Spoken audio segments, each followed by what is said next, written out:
I really wish I'd been able to hit the button before you said that, but I was physically not able to. Well, I suppose if we're going, might as well go ahead and do the Patreon bumper before we go anywhere. And I will say that this episode is brought to you by our patrons like Ahaigo Comics and Drago66. Thanks for your support, guys. If you if you like what we do and want to see us do more, consider supporting us on Patreon. You can get access to this episode early and lots of other stuff. Namely the audio. The audio is probably, I think, our best selling point because it's only $1 a month and you get them so fast, so prompt. Especially for What's Up, because I don't have to do any funny thumbnail stuff. I kind of wish I could make more engaging thumbnails, but at the same time, I do like the simplicity of not having to think about it. Just change a number, fucking slap it up there. Go. Done. Yeah. We are set for another 24 hours. Yeah. So what's up, Lucky?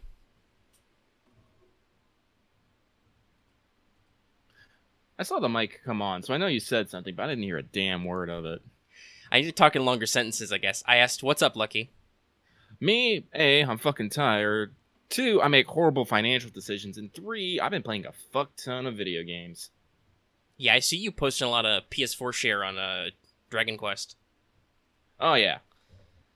So, this week, well, like these past couple weeks have actually been really crazy for video game releases. Like, I'm not even keeping track of all of them, just the ones that I'm interested in. And, like, we've had Spider-Man come out, Dragon Quest 11 come out, and just today, Shadow of the Tomb Raider come out.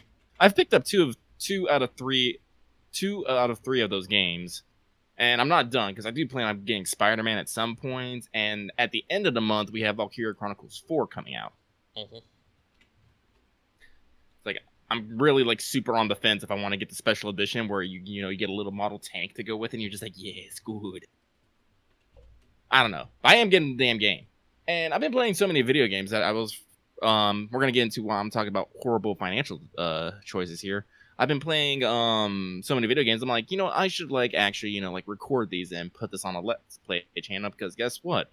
Current and topical games, gathers views and followers, and, that's what we need so we can support ourselves.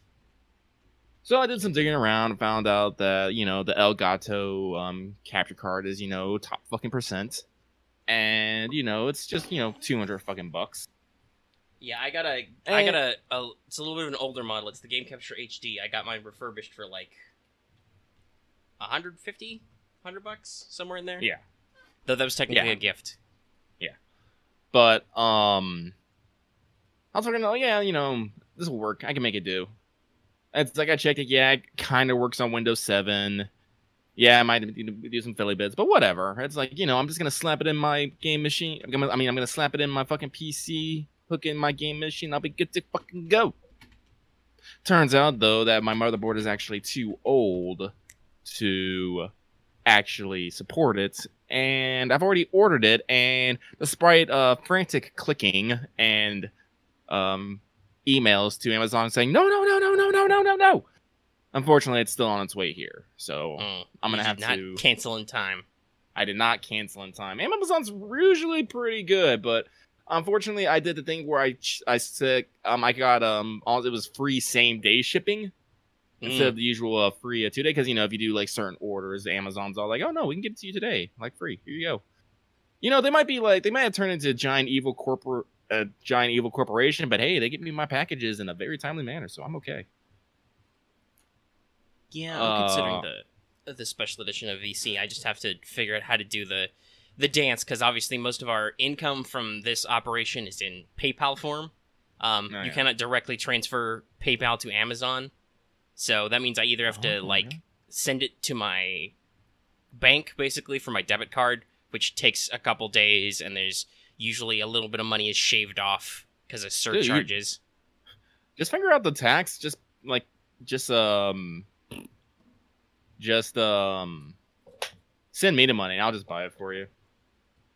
I think I have your address still in my Amazon saved somewhere thing. I don't fucking know. We'd have to double check. Because that game you're playing, Extella, who got you that, buddy? Yeah, that's true, you did. That's actually very relevant. because I am playing Extella. And I'm sorry about if Extella's not coming out very promptly. It's a little bit of a thing to set up, because I have to, like, do settings on my PS4. I have to obviously stop doing shit on my computer through the recording and processing and uploading process. So they're like 40-minute episodes at their shortest when I'm doing just like one stage an episode. So they take me a little work to do. So I'm sorry if those aren't coming out very promptly. I'm trying to do them quicker, but as with most of our recordings, like as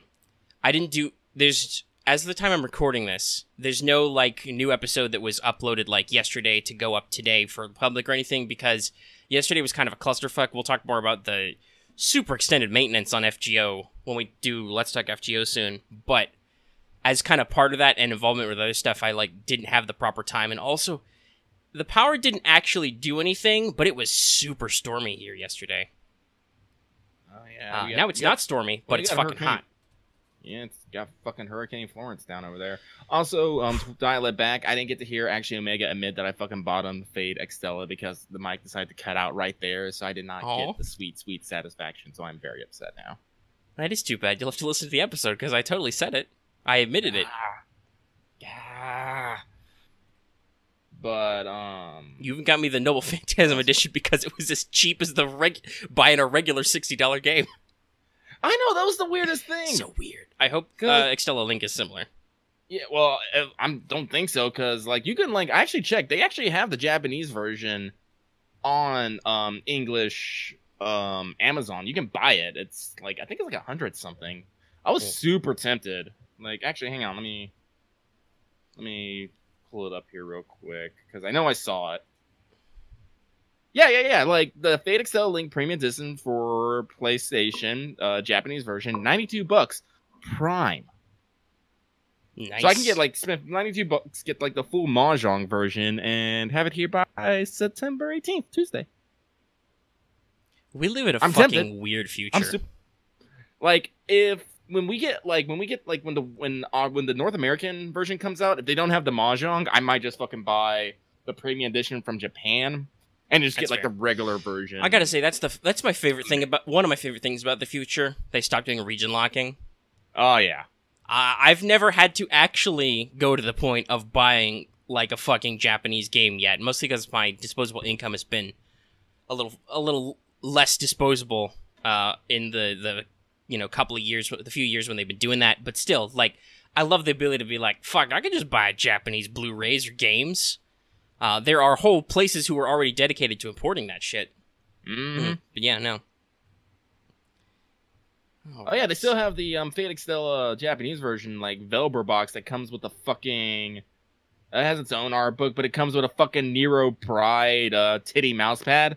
I kind of want it. I find it extremely topical, considering what I will mention in tomorrow's episode. Man, Nero got some sweet ass boobs in this. Like, have you seen the titty mouse pad? I feel like I have, but not recently. Hang on. Let me see. Amazon. Me have this picture. Proportionally wise, Nero's got a great figure. But oh yeah, that was a pun. But yes, also, she's great. Even though she's so fucking short. I think she's like 4'11". Is she? That is tiny. Yes, no. I've joked before that Nero is fun size. She's small. She is small. Okay. But she's also simultaneously a titty monster.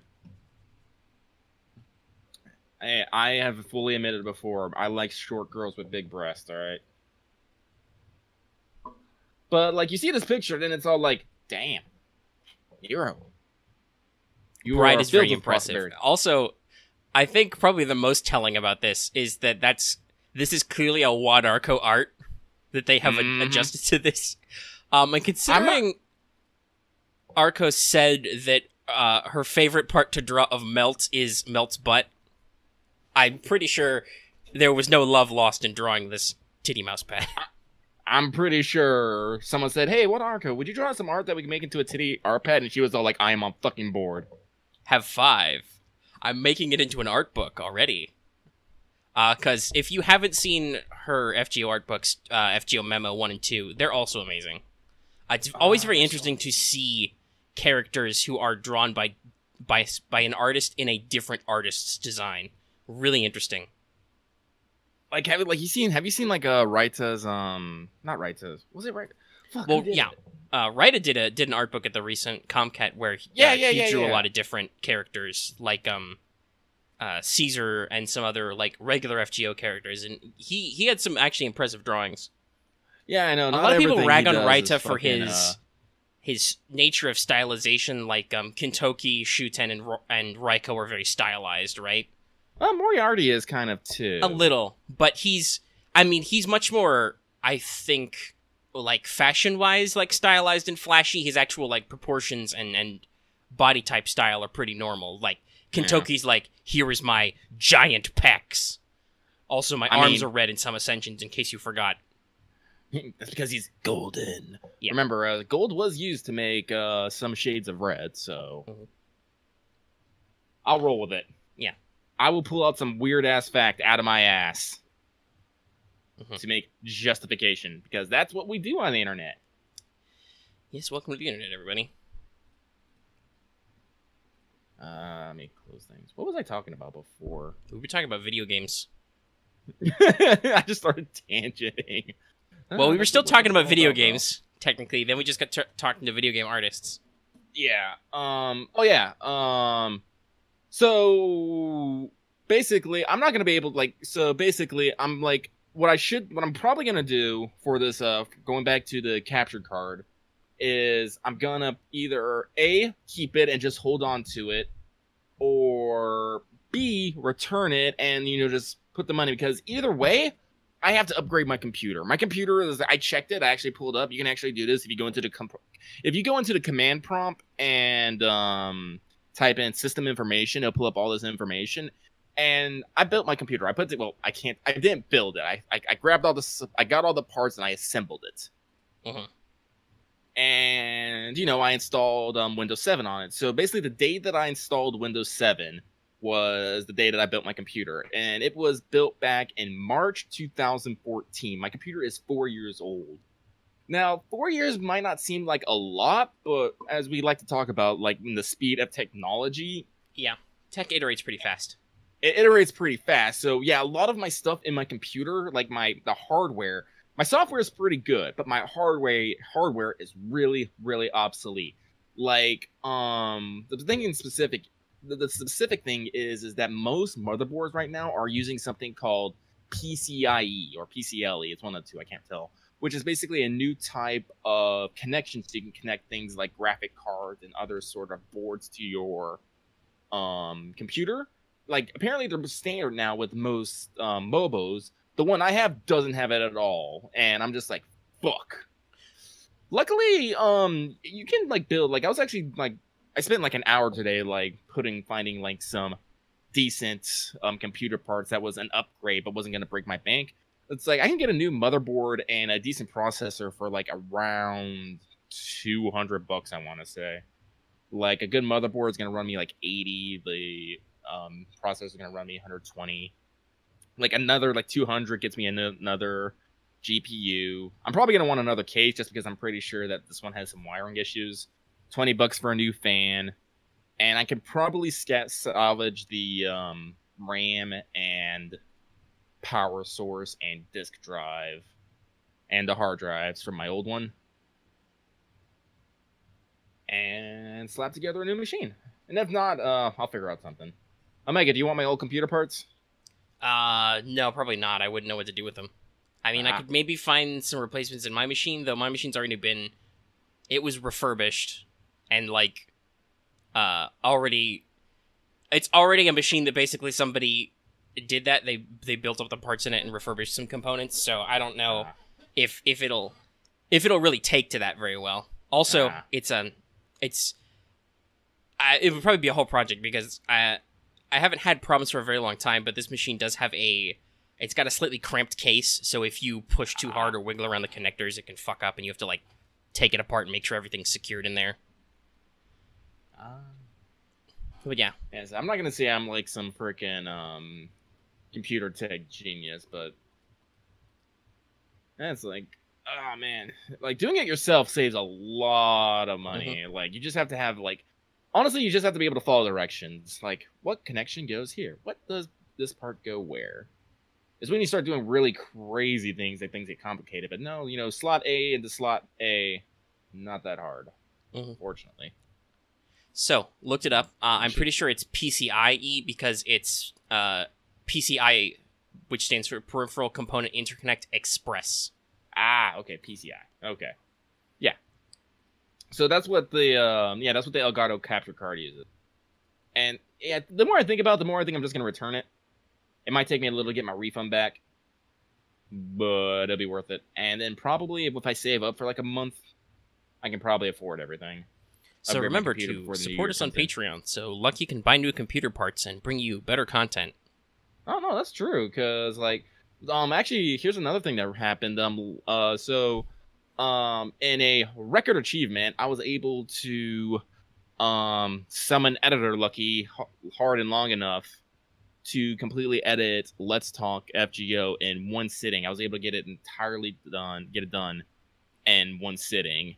Yeah. But the problem is it would have taken even faster, except for some odd reason, when I hit a certain point, the system overloaded my RAM. Like, I have 8 gigs of RAM, 2 sticks of 4 in my machine. And, leading up to this was fine. Yeah, but for those who are not in the know, video editing and art editing software takes up a lot of memory.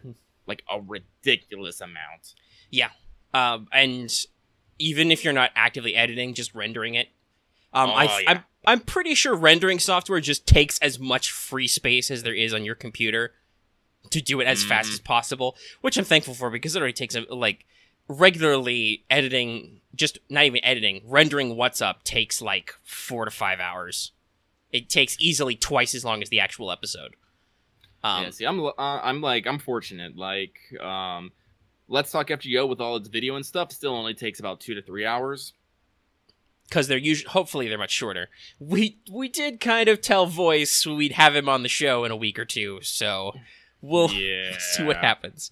I'm pretty sure you extended that invitation too, so it's your own fault, Editor Lucky. Editor Lucky has plans. I've been watching other content creators and their videos and gathering ideas of That's things how you get a lot of ideas. That's how I built a lot of our standard speeches. I've heard some creators complain about do I really have to tell my viewers to like every video? Well, one, yes, because that's how people work. You learn this when you do criminal justice or emergency response learning. Yes, if you don't specifically call out people to do an action, even if they're not in a literal mob, I'm assuming we get 600, 700, 800 views on most of our content. Quite a few of them go over 1,000. Most of those people, they're in a huge mass. They don't think, oh, I specifically need to like this.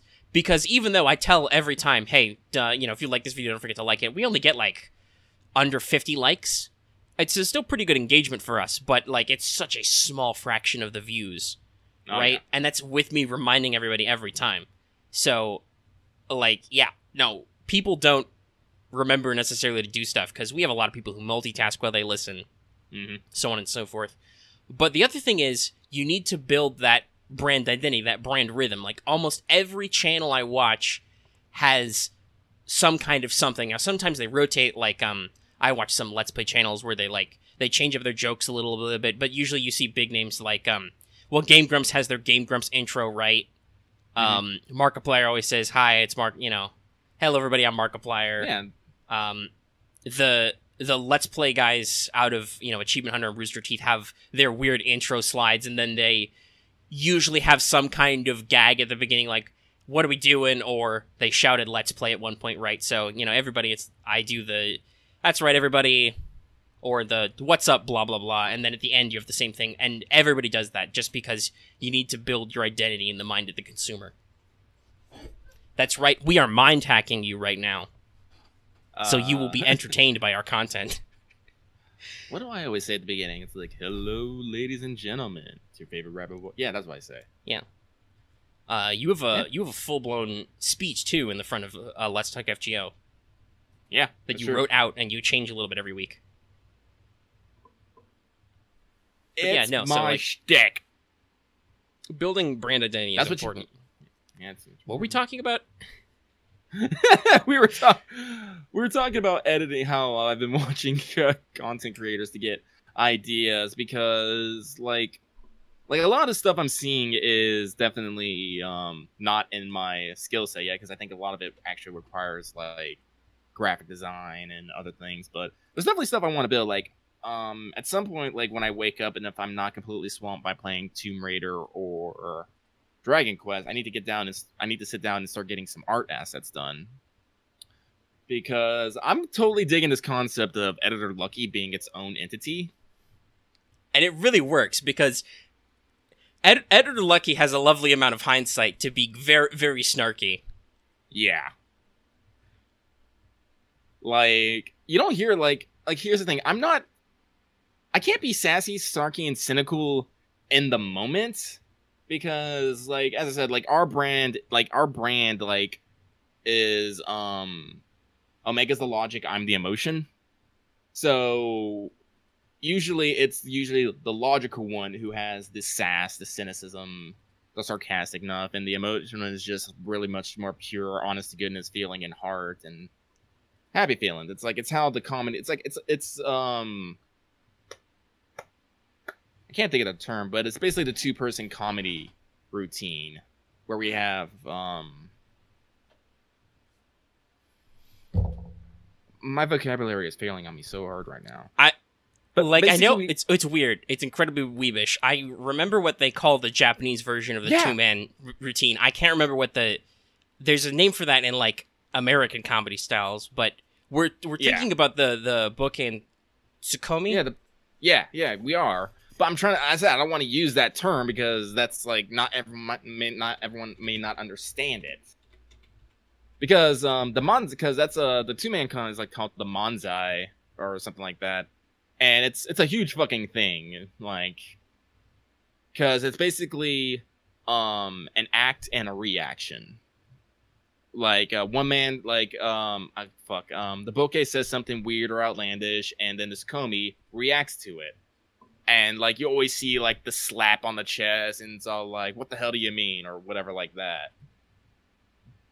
And that's kind of what we have going on. It's not exact, but it works for us. Well, our comedic timing is very good. Our comedic timing would be better if we were in the same physical location and we could have nonverbal cues. Yeah. Also did not have technical audio issues. And we don't constantly talk over each other and cut each other off. Oh, yeah. Which I will say, I did find very funny, because as Editor Lucky, you caught a couple of good times where, yeah, I was full-blown, moving through multiple sentences and did not give you a pause to jump in. But also at the same time, there were a couple times where you actually managed to cut me off because you started something before I could jump to the next segment or the next sentence in the same thought, basically. Mm-hmm. And I don't get a snarky comeback because I'm the editing, which I thought was funny. Yes, Editor Lucky has all. Well, actually, I was actually thinking about that. It's all like I gotta make sure I listen for when I cut, because that's one of those things. Like you always notice when someone wrongs you. You might not necessarily notice when you wrong someone else.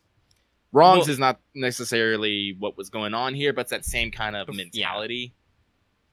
Yeah. And no, you're definitely right, because I didn't think about the nature that I was cutting you off unless you pointed it out. Then it was like, oh yeah, that did happen, because I'm following the flow of the conversation either way. But those time after you did that a couple times, I was like, all right, I'm watching for it. And then there were a couple times where I'm like, hey, wait a minute, you cut me off here. Because it's a battle. And when we're recording these, we don't even. Well, I mean, I thought about it a couple of times as we've kind of started talking at the same time here, but in general, we don't think about it because we're just going through the flow, especially with Let's Talk FGO, because that tends to be more structured. Oh, yeah. Unless it's going to be next week, because I'm looking at the show notes. Well, I might have to make some shit up. Oh, it's easy to tangents. Yeah. Actually, let's see. It was a little bit of news, but oh my god. What's up? So, I have no context for this, but I'm just gonna put this in.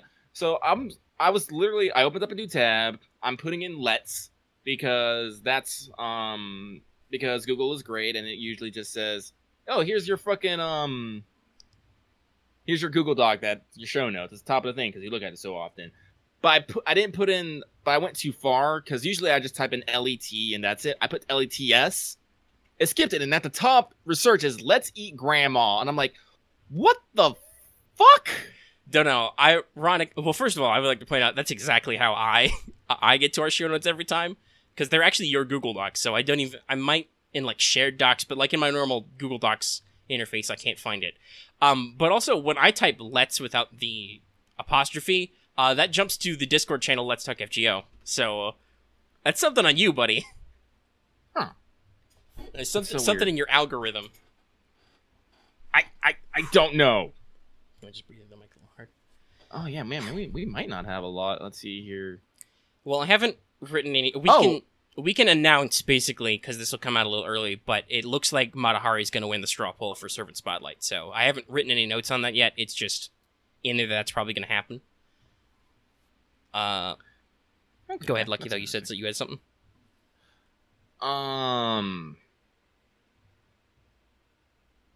Give me a second. Let me see if I can remember it. Nope, I lost it. All right, he lost it. So we'll come back to that maybe.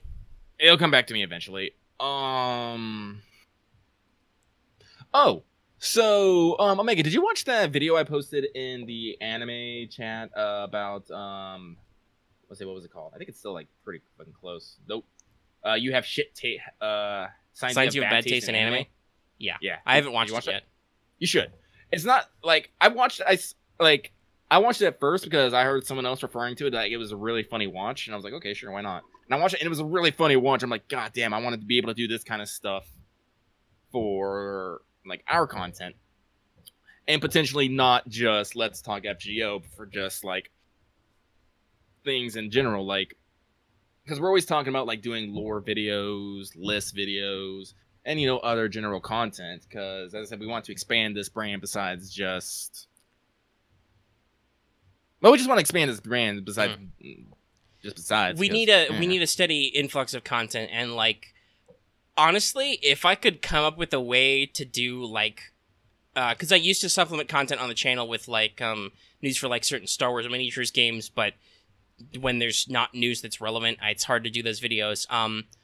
Especially doing Wanted, it's like I feel like God, I wish I could do more Wanteds almost, but because of the nature of the show, that's hard, and I don't necessarily want to expand to just be constantly doing Servant Spotlight videos or whatever all the time, right? Because Wanted has this particular style that hits a couple of key bullet points. I've built the brand identity. I say the whole spiel every time. Sometimes I get distracted halfway through and I forget what I'm talking about because it's not very scripted, but I just roll with it. I let the improv take me. But just, yeah, I'd love to be able to do more like 10 to 20 minute content, not like big long Let's Plays, which as fun as those are to do, like we said, those physically take a lot of time. If I'm recording an episode of Extella, that means I'm sitting down for at least 40 minutes. I have to try and make sure it's quiet in my room so there's not a lot of background hiss. I have to like make sure my microphone is in its weird position so it's not echoing. And then I have to sit there for 40 minutes or more and go through all the stuff. Remember to do funny commentary sometimes. And then it has to process, render, upload. Yeah, like honestly, like not to give him too much credit. But I want to do some more stuff like Voice of St. Quartz does, like how he does his scripted videos. He has voice actors, like interesting visual edits. Like I want to be able to do all that sort of stuff, and I'm picking up like pieces here and there, but we're still a long ways from like making good videos. Yeah, you're really starting to get that video editing. Nobody's commented on Wanted, but in the latest Wanted episode, I asked like, hey, if people want. Because those are usually very visually simplistic. I make a graphic for the mechanical parts, and then I find something for the first half, which is all the fluff stuff. Like for the last one, I built a giant collage of Nero CEs because I figured that would be way more visually interesting than anything else I could have put there. But I talked about, hey, if you guys want more visual enhancements in this, and like we can figure something out. Like I can figure out how to do more interesting slides, or if it's a short edit, maybe something I can like turn over to you, editor Lucky, to like do really quick. Or not, but I haven't gotten any specific feedback about that.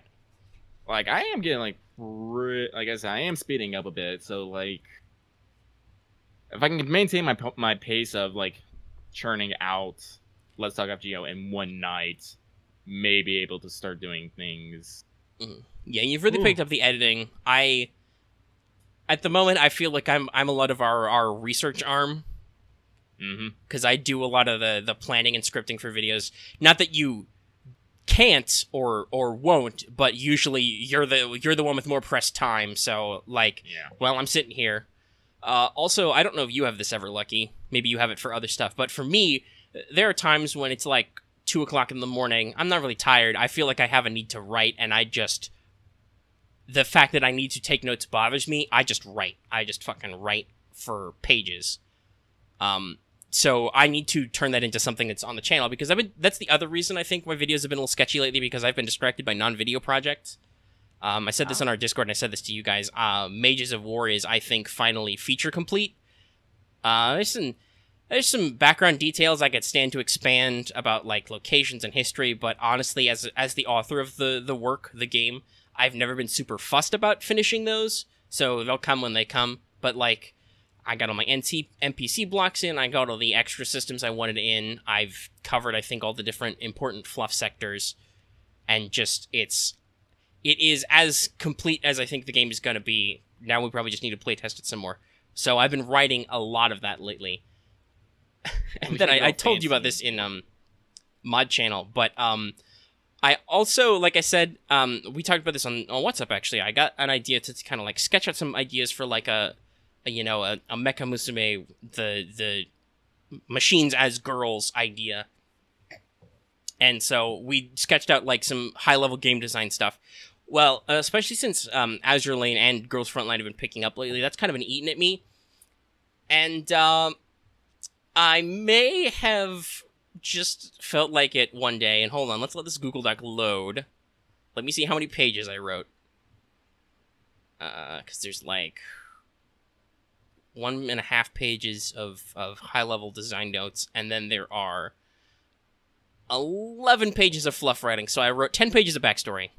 Well, more like 9.5, because there's only like a couple paragraphs on the last page. But yeah, so that was a couple nights where I was like, hold on, I have this idea, I have this concept for a world that'll hit the bullet points I want to hit. Boom, wrote it. And honestly, I'll ask you this, not that necessarily a whole lot of people on our channel listen to What's Up, but some of you do, and you'd probably be the most interested in this kind of content. So I'll say this, I've always thought about doing short, just almost like radiocast videos, which would probably have audio components that would be on the Patreon, a bit like my K&K reviews things, where I just sat down with my thoughts, where I read some of the stuff I've written, like I could read fluff sections of Mages of War, or I could read this whole backstory concept I wrote for what will theoretically be titled Material Girl. If you guys want me to, because guess what? That is the easiest fucking thing. That's the other thing I do, I think, on this channel, is I talk.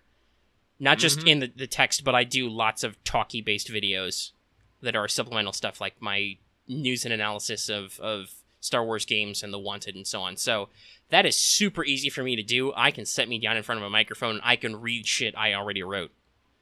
And maybe I can find some cool license-free bed music to throw in there, or whatever.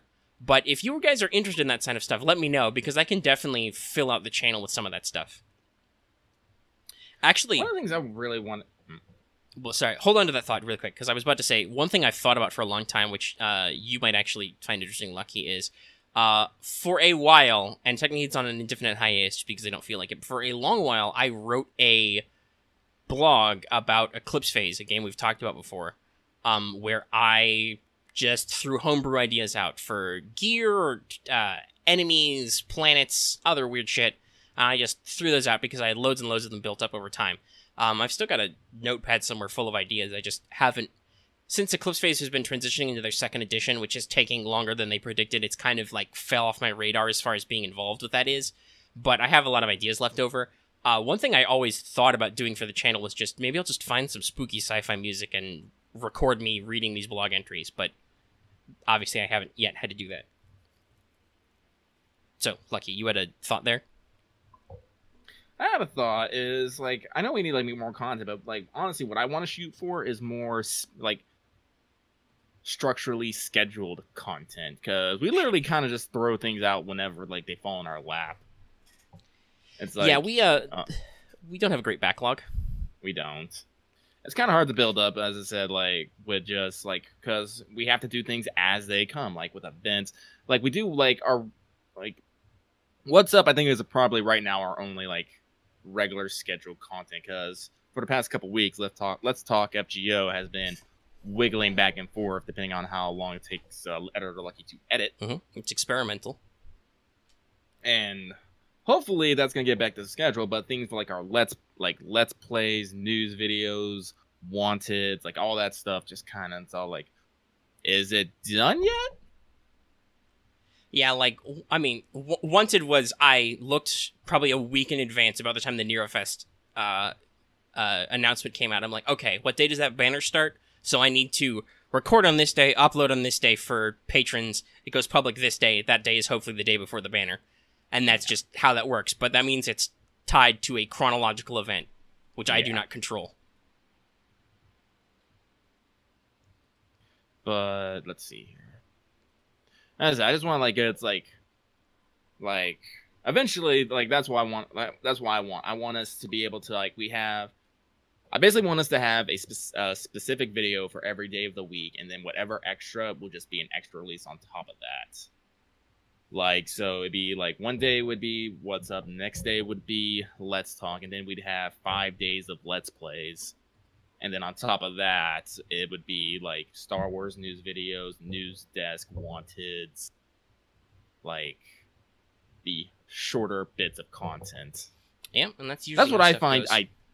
That's the ideal I find, but that requires that me and Omega put in like several hours of work, either like a one day or just sporadically throughout the day, because unfortunately I had to put the Dead Space let's play on temporary hiatus because I'm having some hardware issues. Another reason why I'm looking at my computer like I need to fucking upgrade.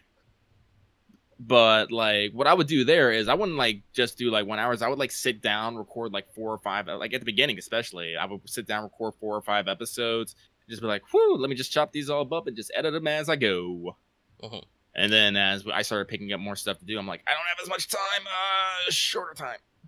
Yeah, that's kind of what I wanted to do with the Let's Plays for Extella, but at the same time, it's like, that means I have to find time in my day where I can afford to sit down, and then sometimes that's like, well, shit, if I actually sit for 4 hours and record, like, 4 of these in a row or whatever, then I don't have any time to, like, upload them to the channel to have them come out, so I mean, nobody's really complained about our sporadic scheduling. I do feel like some of our views for some of our shows have wiggled around a little. I think, like, Let's Talk FGO has been a little low. Some of that might just be because we haven't maybe been hitting topics people are as interested in for a while.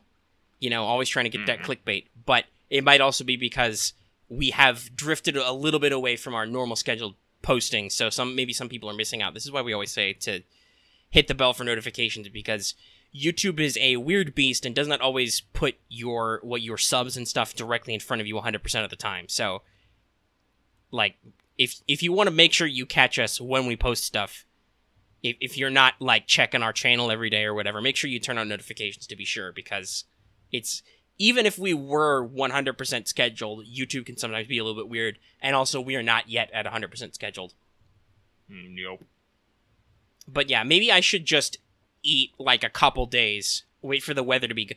Part of my problem is, like I said, I'm in a bad environmental's position. It's fucking hot right now, and it thunders a lot, and I really don't want to find out what happens if my power goes off for 5 seconds in the middle of a capture, because that would be very awkward if there was not like some recovery I could work with, and then I'd have to spend extra time splicing them together and resetting up. So it's like, I need to find a good time, and hopefully that time will come up relatively soon. But when it does, I will definitely consider, like, okay, we're just going to fucking eat a day. I'm going to spend, maybe not a lot of afternoon, because my afternoons are kind of crowded because I sleep late.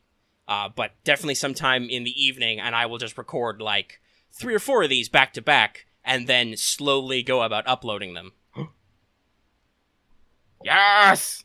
What's up? Yes. Sorry, I'm playing Azur Lane. Oh. And I got Atago. Nice. I got 2 vampires. That's it so far. But I'm not. Also I've gotten all the way 2 through the events. vampires, 1 Prince of Wales, and 1 Atago. I am fucking. Nice. I'm done. I don't need to fucking do this limited shit. I can start saving up for the next event. Thank fucking God. That's good. Here, And honestly, I'm not too fussed because the event's gonna go until like the 30th. Jesus. Like again, like I say this so before, paced. if Azur Lane had came out before Girls Frontline, I never would have picked up Girls Front. Like, honestly, maybe the same. I like gun girls. Like I really like them, and the story is dark and it's hitting me. I'm like, I want to know what the fuck has happened. But Azur Lane is like all of that and a little bit more than Girls Frontline. Yeah, I don't think the serious seems quite like there are some serious moments, like some of the ship girls, like canonically, you know, they quote unquote die, they get shot down at the same exact points where their historical ships got shot. Yeah, I know, that's kind of like an emotional thing for me, because like I always get sad because like I'm always thinking it pulls you back a little bit, I think, right? Yeah, because like every time you see, I'm sorry, I always feel like a little twinge every time I see like Yorktown or fucking Hood and they're sinking like or they're destroyed animation, like they're destroyed CGs. And like that actually happens to Yorktown in the story. When you get far enough in the story, you go to the battle where the Yorktown was sunk, and it happens. Yeah, that was the Battle of Midway, by the way. Which was basically the turning point in the Pacific Theater during World War II. And there are a couple of ships which are the ones that were sunk at Pearl Harbor who don't even show up in the story because it starts at Pearl Harbor. And stuff like that. But Azur Lane, like it's not as fiddly bit as Girls Frontline, which, you know, I'm kind of but it still has enough complexity that makes me happy. You have an affection system that makes me happy. Building is not gem required. Like honestly, like all like the limited banner, you don't require anything. All you need is cubes and gold. Also, unlike Girls Frontline, the skin shop is permanent. Yeah. Those do cost gems, but guess they're what? really fucking expensive. But hey, like if you were not desperate internet celebrities, with no money, you could probably. I think it's like I taxed it out. It's like $15 for about 800 gems. Yeah. So like you could spend $10 to $15 a skin, which isn't a lot. I mean, that might eat into your recreational money a little. But if you were all about Azur Lane, you definitely could. Whereas with Girls Frontline, there's no even guarantees. It's like it's literally a gacha system. You could buy shitloads of gems to buy shitloads of tokens and still not get what you want. Excuse me. Yeah, what you want. Man, yeah, dude, like, I haven't spent any money on FGO, and for good reason. But I did drop 25. That's a lie. You just said you didn't spend any money on FGO. You have definitely spent money on Fate Grand Order. No, this month. Oh, this month. Okay. You didn't specify that. You should be certain, because you have definitely spent money on FGO, buddy. Woo. Sir, I have spent over $2,500 on FGO in the past year, alright? So let's... Orca power. Oh, actually... Real quick, while I'm thinking about it, I do want to mention, it was in the show description last time, but I haven't said anything about it. I did make a 30 Days of Chicken Fingers shirt. It's in the store. That's another thing I'd like to be able to do is run ads, basically, for our merch store, because we get very little engagement on that, despite the fact that, obviously, we think some of these shirts are fairly entertaining. Lucky's dying right now. But, yeah, that's another thing I'd like to be able to slip in, is just tuck a little ad for a shirt or something in the center of an episode. Maybe I can cotton editor Lucky to do that really quick sometime. But anyway. Sorry, that's just something I thought of really quick. Probably could, now that I think about it. Because that's another thing that lots of channels do, is when they do have merch, they like to say, hey, by the way, we've got a blah, blah, blah new shirt out, or something. Not, like, intrusive, just a quick mention. Show the shirt. I could probably do it, like, at the beginning. Like before we even do the Patreon, I could probably make, because here's another thing I was thinking about. Might want to do to maybe expedite some of the processing is have pre-recorded segments for things that do not change. Like, but unfortunately, the only one I could think of was maybe the Patreon intro. Yeah, I actually have. It was recorded on my old mic, so I'd have to do it again. I actually used to have a Patreon bumper, which was the same stock Patreon speech, for like 14 seconds every time. I would insert it at the beginning of an audio recording. I would then specifically thank the specific high-level patrons, and then we'd start the show. I stopped doing that just because it was less complex, and also because for What's Up and for certain videos, it just became easier for me to record a standalone segment that sounds the same every time it is. But I could record that audio for you again if you want me to do it. Just give you a little clip. Well, actually, I think we should record together because I always add my thank you. Or something. But we'll figure it out. But yes. Back to Azur Lane. Yeah. And me and my spending habits. So I spent 25 on Girls Frontline, and I had some gems because I also had bought the monthly gem because they have in their bonus. Whenever they have the bonus where they double their gems for the daily shit, I always get it. Because, it's a little bit more bang for your buck.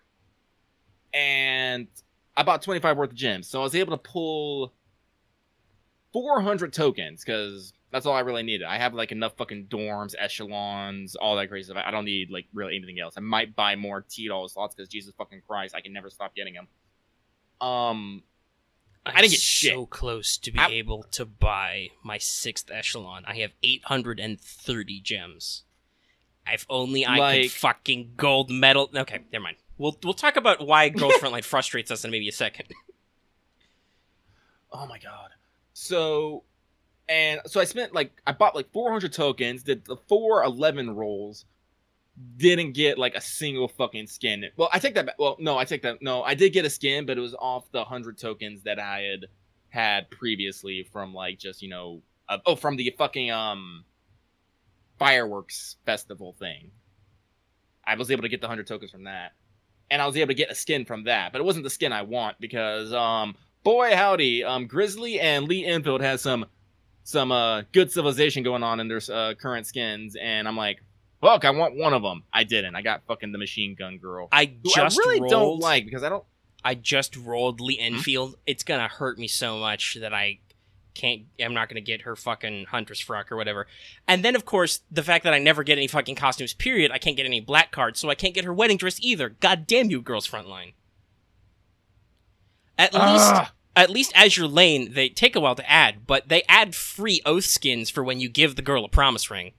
Yeah, I am and they give you a free promise ring. They did. I love that. At first I looked at the price, I'm like, oh my god, this is awful, because they're part of the fucking diamond racket, just like Girls Frontline, which is, they cost an outrageous amount of gems to buy a fucking ring. It's just like real life. But then they give you a free one for having at least one ship at 100 affection, which I do. I got Hood at 100 affection. But Hood has an oath skin later, so I'm saving that ring. Yes, I'm saving mine for. So I'm like, yeah, here, you deserve this. I'm like, thank you, Azur Lane. They're like, no problem, buddy. And I think Azur Lane has figured out the free-to-play market a lot better, because it's like Overwatch, right? Or even better, because Overwatch, to get currency, you have to open loot boxes. But, the shit you really want to buy is cosmetic. If you're a whale and you can just turn money into gems whenever they like, you can go into the store and you can buy infrastructure. You can obviously expand your dock and your storage, which only you do sometime, but they start you with 150 ship storage. Holy shit. To be real, I think I got over 100 unique ships. I'm pretty sure I do. Right, but at the same time, you still got a lot of wiggle room before you need to start buying more docks. Oh yeah. I'm not how do I actually check to see how many unique Whereas Girls Frontline starts you with 100 and you increase 10 at a time for exponentially increasing gems. The closest Azur Lane gets to really screwing you with your gems is dorm expansions. Those get expensive fast. I still haven't bought the 5th one. And like I said, the buying a promise ring is expensive, but still, they give you a little bit for free, right? And they seem to understand that mostly people want cosmetics, and if they really want cosmetics, they'll buy them because it's just easier that way. And here's the best part: I think I mentioned this before, but when the skins first come out, it's a fucking discount. They give you a 20% discount. So if you want it right then and there, it's good. I kicked a lot of butt. To get the gems to get Hood swimsuit. Let's see here.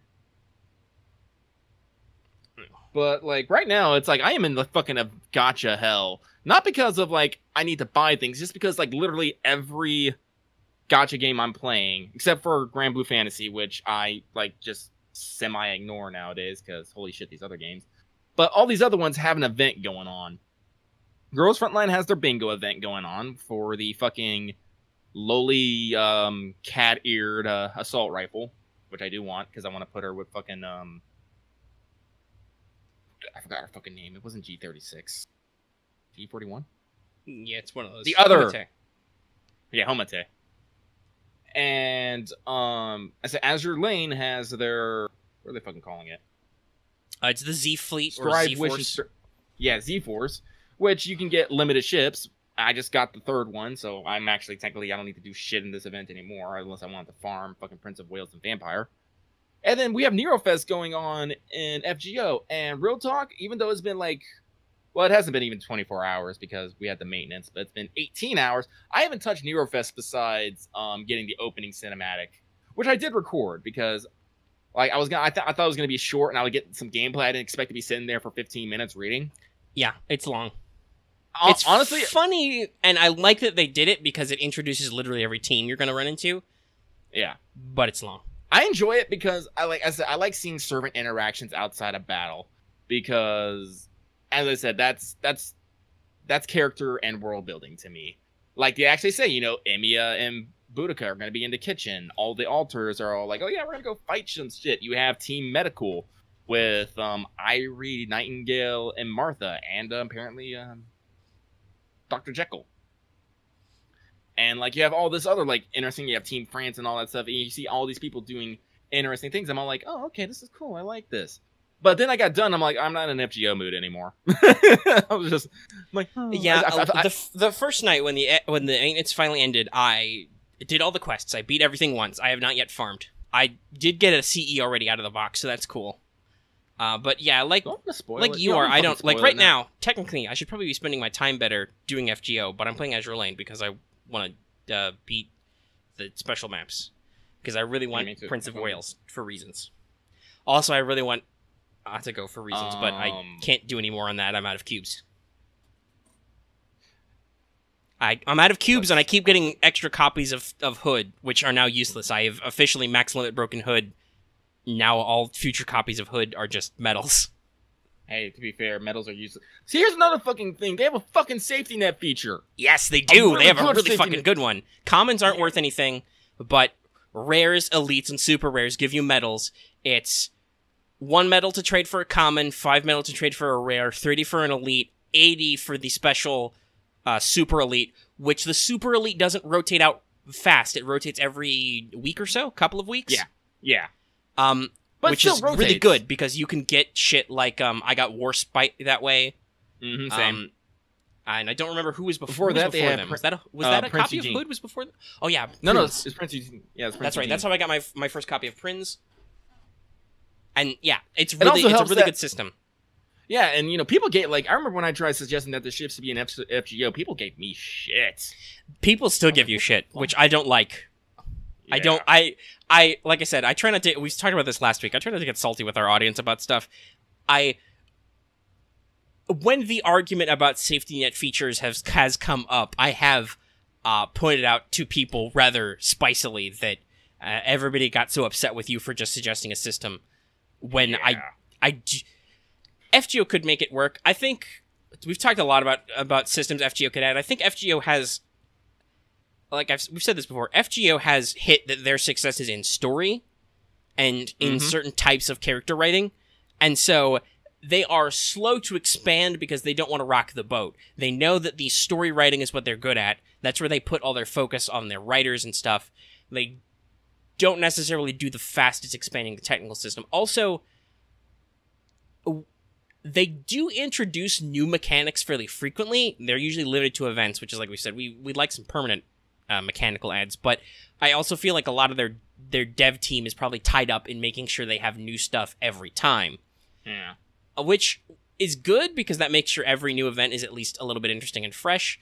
Like, Girls Frontline is like, oh, it's another bingo event. That's fun. I like it, but there's no new mechanics there, right? Like all the quests are the same. Points ladder event, same thing. Yeah. So it could get stale. So I think they're like prioritizing differently than some games might be, and they don't want to go too fast on anything because they don't want to accidentally like break the good thing they've got, which is something else we've talked about. How once you get to a certain size and profit margin, you have to do certain moves to stay profitable, because otherwise the people who are looking to you to keep making all this shitloads of money will get upset, and then people will start losing their jobs, which is bad. Oh yeah. Because like FGO is very slow with their new mechanics, but they're very big. They're so huge. We just crossed 14 million downloads in JP, you know, and like so many concurrent users and so much money. It's big things move slowly. We wish they moved a little faster on stuff. But yeah, no, like Azur Lane is, I think, a highly perfected form of this design. Like they hit a lot of good points. Like I actually can't think of like a bad thing so far about Azur. Like, yeah, honestly. No, because like I said, we've had frustrations with Girls Frontline. Like, to gold medal some maps is hard or RNG based. Like, literally, I followed a guide to gold one map to get like 10 extra gems because I want to buy that echelon. And literally, because the enemy placement was slightly different in my look at it, I couldn't do it. I missed it by like one enemy because I don't even know how I would have done it. It was in such a way that was like, well, the enemy's like way on the other side of the map in my playthrough. How the fuck would I have put somebody over there? Because the way I beat it was by abusing the fact that it doesn't cost you any AP to swap units around. So I basically just built a chain of 3 echelons and wiggled them around to like resupply on one command post. Snake! Which was cool that I figured that sort of shit out. I was like, I looked at it and this walkthrough actually got me like, oh, I can do some dumb exploits here. It still didn't help, because I was like, how the fuck would I have gotten the extra action points to move somebody all the way over there, right? Like, that's not great. It's not required to do that, but that's your main source of gems outside of just monthly logins. So, like, it's a little frustrating. The fact that Girls Frontline has repairs is a little frustrating. I don't mind that, honestly.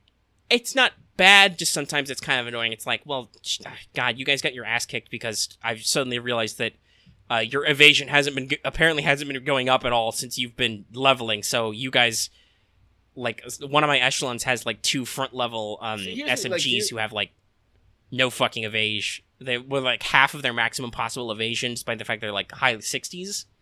So it's like, well, shit, you guys are getting your ass kicked. It's like even when your girls level, their stats don't necessarily increase; just their caps on their stats increase. You still have to enhance them up, which can be a pain. Because you got to do the whole thing. But yeah, no. So it's like, I have realized that clearly their evasion levels are not necessarily increasing. Actually, no. There are a couple of things that I do think are sometimes annoying in not Girls Frontline, in Azur Lane. It's mostly related to exercises. It's PvP stuff. Oh. And it's just because the game's not necessarily balanced for PvP. That's just it. That's the only thing. Like, that... I don't know. Like, I still have a 100% win ratio in PvP because... I don't, but you, I think, leveled a lot higher than I did. I don't. Yeah. And mostly it's just a couple of carriers are basically broken. Enterprise and Illustrious, their abilities are fucking stupid in PvP. Illustrious makes your Vanguard invincible for a short time. They take 0 damage. And Enterprise becomes basically permanent. They say she becomes invisible, but she doesn't really. She just gets a buff that means all attacks miss her sometimes when she does launch. So basically they can like... You can literally do no damage to some units if you have an Illustrious or Enterprise in your fleet. So it's really annoying for PvP because there's no, like... It's all computerized, so there's no skill in it.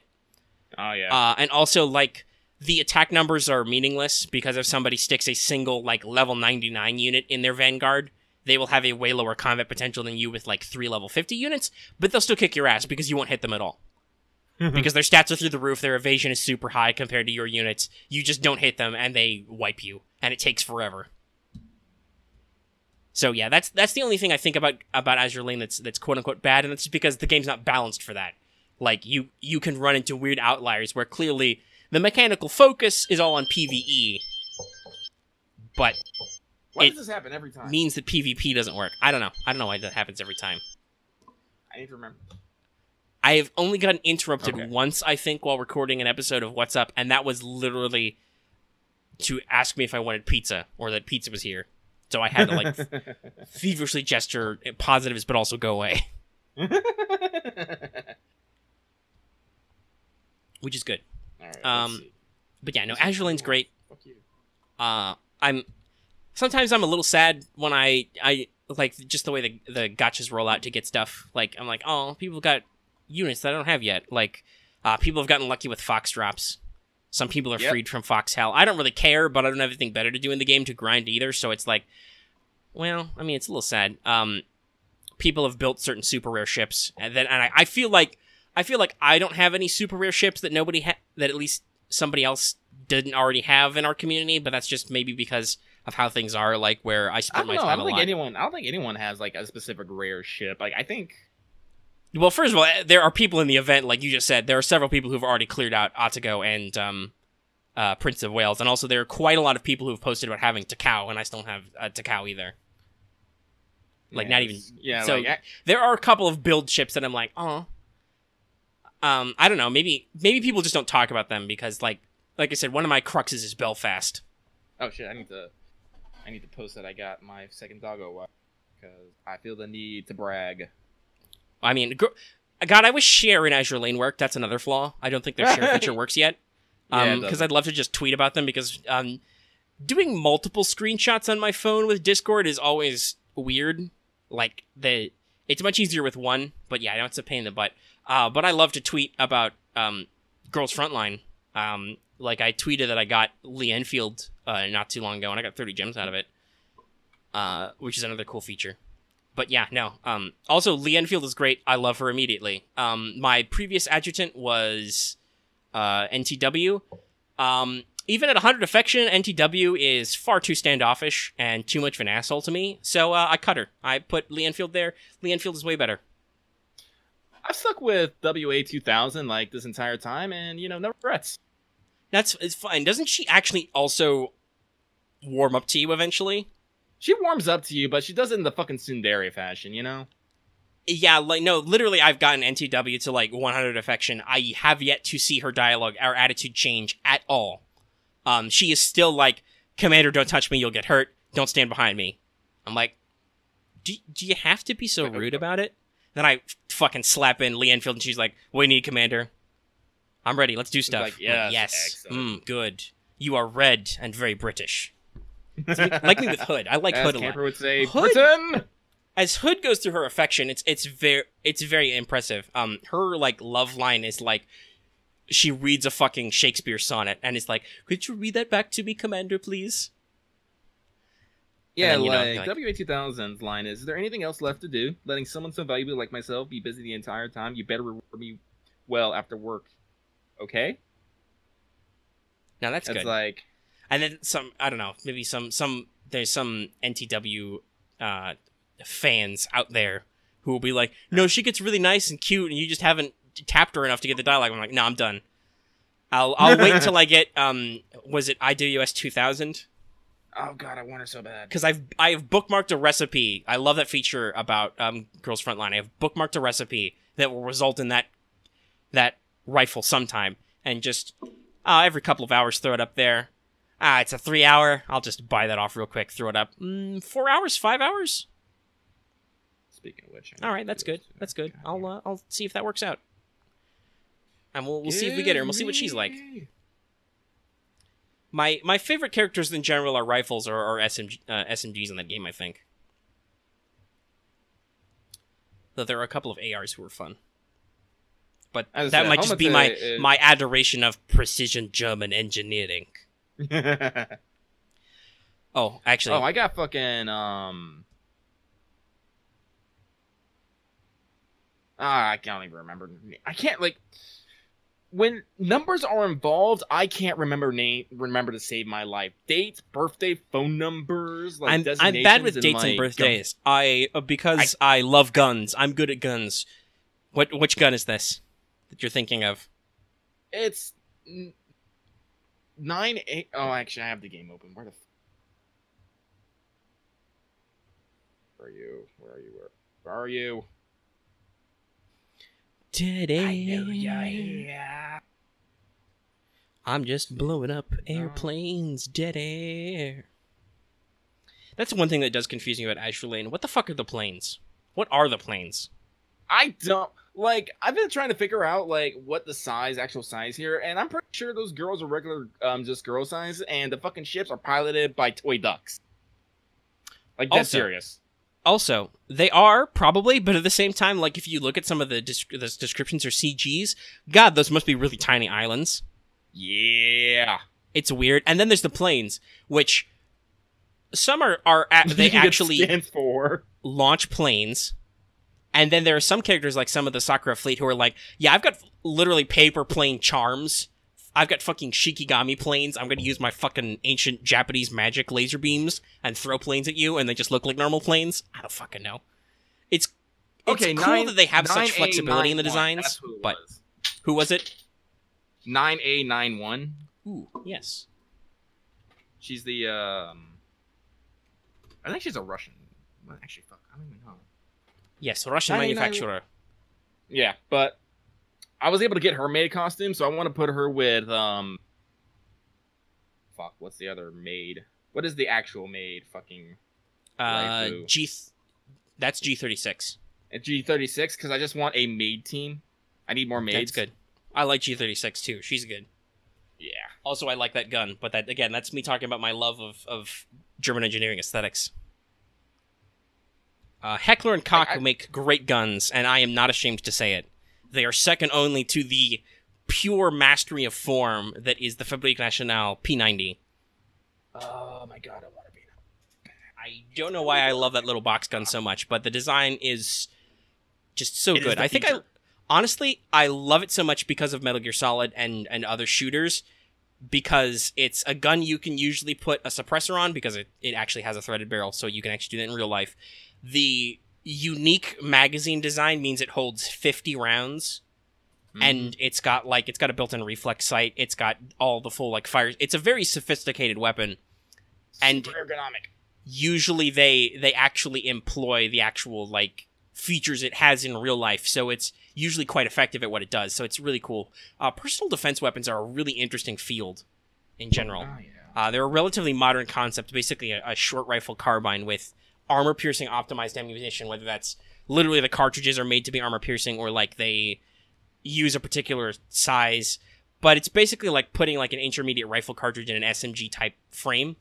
And the idea is that you want to use them for rear guard and for vehicle units because you don't want them to be longer than the inside of your arm, which is actually very true of the P90. It literally is about the length of your average human forearm. Mm-hmm. It's good for keeping it nice and tight. Mm-hmm. So, if you're sitting in a truck, you can have it laying across your chest, and if somebody you don't like comes up to the door to your truck, you just have to lean. You have to make sure you're not in the way, and you can fire. Yep. Because it fits across the width of your body. That's just It's just a very interesting type of design. As a person who has handled several assault rifles and shotguns, Jesus fucking Christ, they are long. Yeah, I've been clay pigeon shooting before. They're long. They can be a little heavy. Mm-hmm. God for I said, I mean. Okay, so over and under shotguns don't have a lot of extra weight for the ammo, but they're still decently sized and gripped. I can't imagine full blown tactical weapons putting all that extra shit in there. Okay, so we use a lot of lightweight polymers now, but God forbid. I knew a couple guys in school. One of my professors actually was a machine gunner because he was the tallest, strongest guy and could carry the extra fucking weight because they're so heavy. Because it's not even that the gun is heavy, the fucking ammo is heavy. Which it is. If you've never handled a box of ammo, they're fucking heavy. Because it's all metal. Super fucking metal. Yeah. So, let's see. How long have we been going? We've been going for about an hour. I think I want to transition really quick into what I said we would for sure be talking about this episode. Yeah. I'm kind of surprised it took us this long. But yeah, so I said to Lucky, was it yesterday or a couple days ago? It was a couple days ago, I think.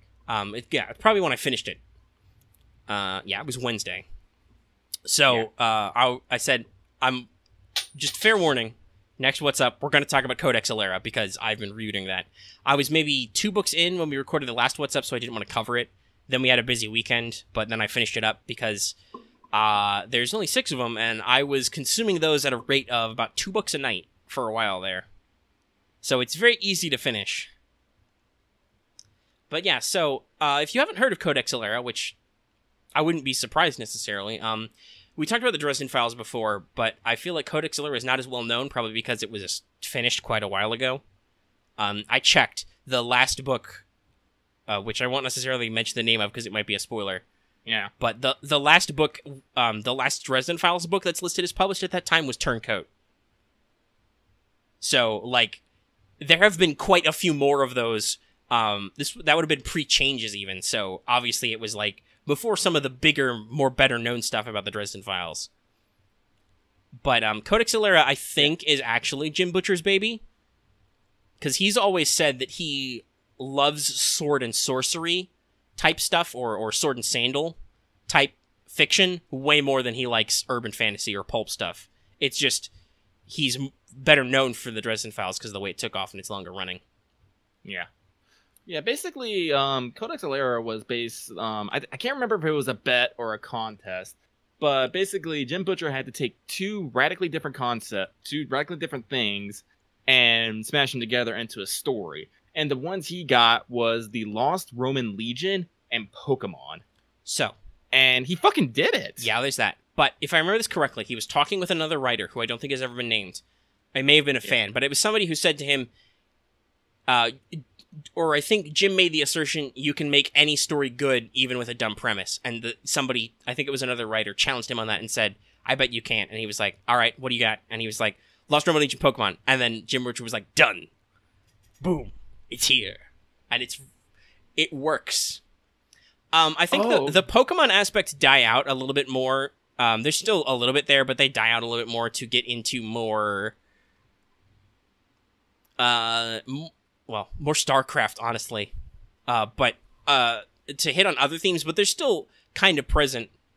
And it's... I think the reason why I wanted to reread it, besides just casual interest in the fact that I have all of them in ebook format, so they're really easy reads, is... Well, basically, basically, I just want to say that what prompted me to reread them was I think it was working on Mages of War, because...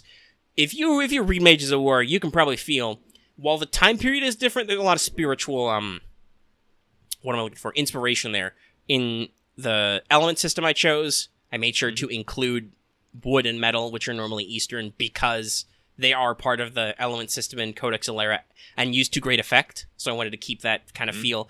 And also just the idea of using magic powers in a military setting for, like, strategic and tactical benefits. Because there's a lot of thinking man stuff going on in the Codex Alera.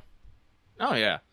So, Codex Alera, as I said, it takes place over basically several years, following several characters. There's definitely a few key points, but it's one of those ones where it's told from several people's perspective. Yeah, unlike Dresden Files, which is written first-person narrative, Harry tells you the story every time, or if it's like a short story, maybe somebody else. This is written from the, like, omniscient third person, and it'll... Depending on the chapter, it might switch the point of view. Yeah, like, the first chapter isn't even from, like, what you consider the main character. It's, like, a lead-up into it, which I thought was brilliant. But, as I said, so basically, it's fantasy, there's castles, nobilities, all that crazy stuff, with a distinct Roman flair. And everyone has these things which are called Furies. And they're divided up into 5 elements. You got metal, earth, wind, water, and fire. And everyone, supposedly everyone has them. And nope, there's 6. What's the 6th one? I'm forgetting. It's fire, water, earth, air, wood, metal. Yeah. Yeah, I forgot wood. And everyone can do nifty things with them. Like, people with Earth's Furies are stronger and can shift the Earth. People with Fire Furies can incite fear or passion, control fire. Water can heal, do scrying, water tricks. Wind, people could fucking fly. use farsight abilities, wood. You can like camouflage yourself with. Like, it's like everything. Every fury has its own particular thing. Every element has a couple of tricks. They have usually some kind of mental or subtle trick, like metal crafters can both suppress their own pain and emotions so they don't feel so bad about stuff, and also they can sense metal and make metal hard, so they're like super cool swordsmen. Yeah. It's like everything has its like nifty tricks, and people can have more than one fury. There's people like, and the more furies you have, like usually the more prestigious you are. So of course, all the noblemen have mad fucking power. Yeah, it's based on a Roman system, so there are slaves. There's freedmen, which is just average Joe, you are not a slave. Then there are citizens who have, like, full voting rights and political levels. And then they have, like, lords and high lords. They have their people who are the actual, like, primary landowners and rulers of various provinces. Like, the equivalent of basically Roman governors. And then there's the First Lord, who is the Emperor analog, though they do make sure to use the early Roman ideas where, they always say, you're just a first citizen. So yeah, there's a definite social strata to this. Yeah, it's like, I can gush about it all day. Like, it starts off like there's a little bit of everything, like, in the series overall. Like, there's political intrigue, there's battles, there's adventure, like, there's full-on shonen battles at some point. Like, oh boy. Yeah, she gets real Avatar in a couple spots. It does. And the characters, like, oh my god, I love, like, all the fucking characters. They're so great. Like, none of, like, very, like, except for, like, I would say a few token villains, which are there just, to advance the plot and stuff. They're all really, really good and developed. Like, even, like some of the more main villains. Mm-hmm. There are some nothing characters who don't really go anywhere, but yeah, whatever. That's just the nature of writing. You build a couple bit characters, whether they're antagonists or just background, but that's the nature of the writing. Yeah. I gotta say, but, like, they're usually there because, like, you need someone to fucking go kill at some point. Like, the good villain's the one who, like, stay around to serve a specific purpose. I can think of two off the top of my head, and, oh, man. Like, oh, God, I can't... NVIDIA's story arc is great. Which one? I think. NVIDIA. Also, by the way, shout out to whoever the fuck named that lady, literally calling her NVIDIA, which is the Latin word for envy, and is, to this day, still the term used by the Roman Catholic Church for the sin of envy. Subtle. Like, it's like real Roman up in there, but, like, yeah, the Aquitanes, Marcus was a fucking trip. Yeah. Like, oh, man. The fucking Carnum, I fucking love the Carnum. Like, the Carnum, like, so to explain more, the humans are not the only people. Like, yes, these Roman, actually, these not this Roman is part people. of Jim Butcher's setup. He basically later said that the world they are part of, which is called Karna, is basically like a wormhole crossroad. So different groups from different places have been sucked up, and unless all of my ebooks are a misprint, I believe it's Canem. There's an N in there instead of an R. Canem? Yes. I don't know. I listened to the like audiobooks. Canid, I think they're called Canes usually for short, and they're from Kenya. I listened to the audiobooks, and that's I think fine. There's probably an accent. I read them just now, so the way they're written is Kane, unless it's like a misprint. You may be thinking of, like I said, the world is named Karna.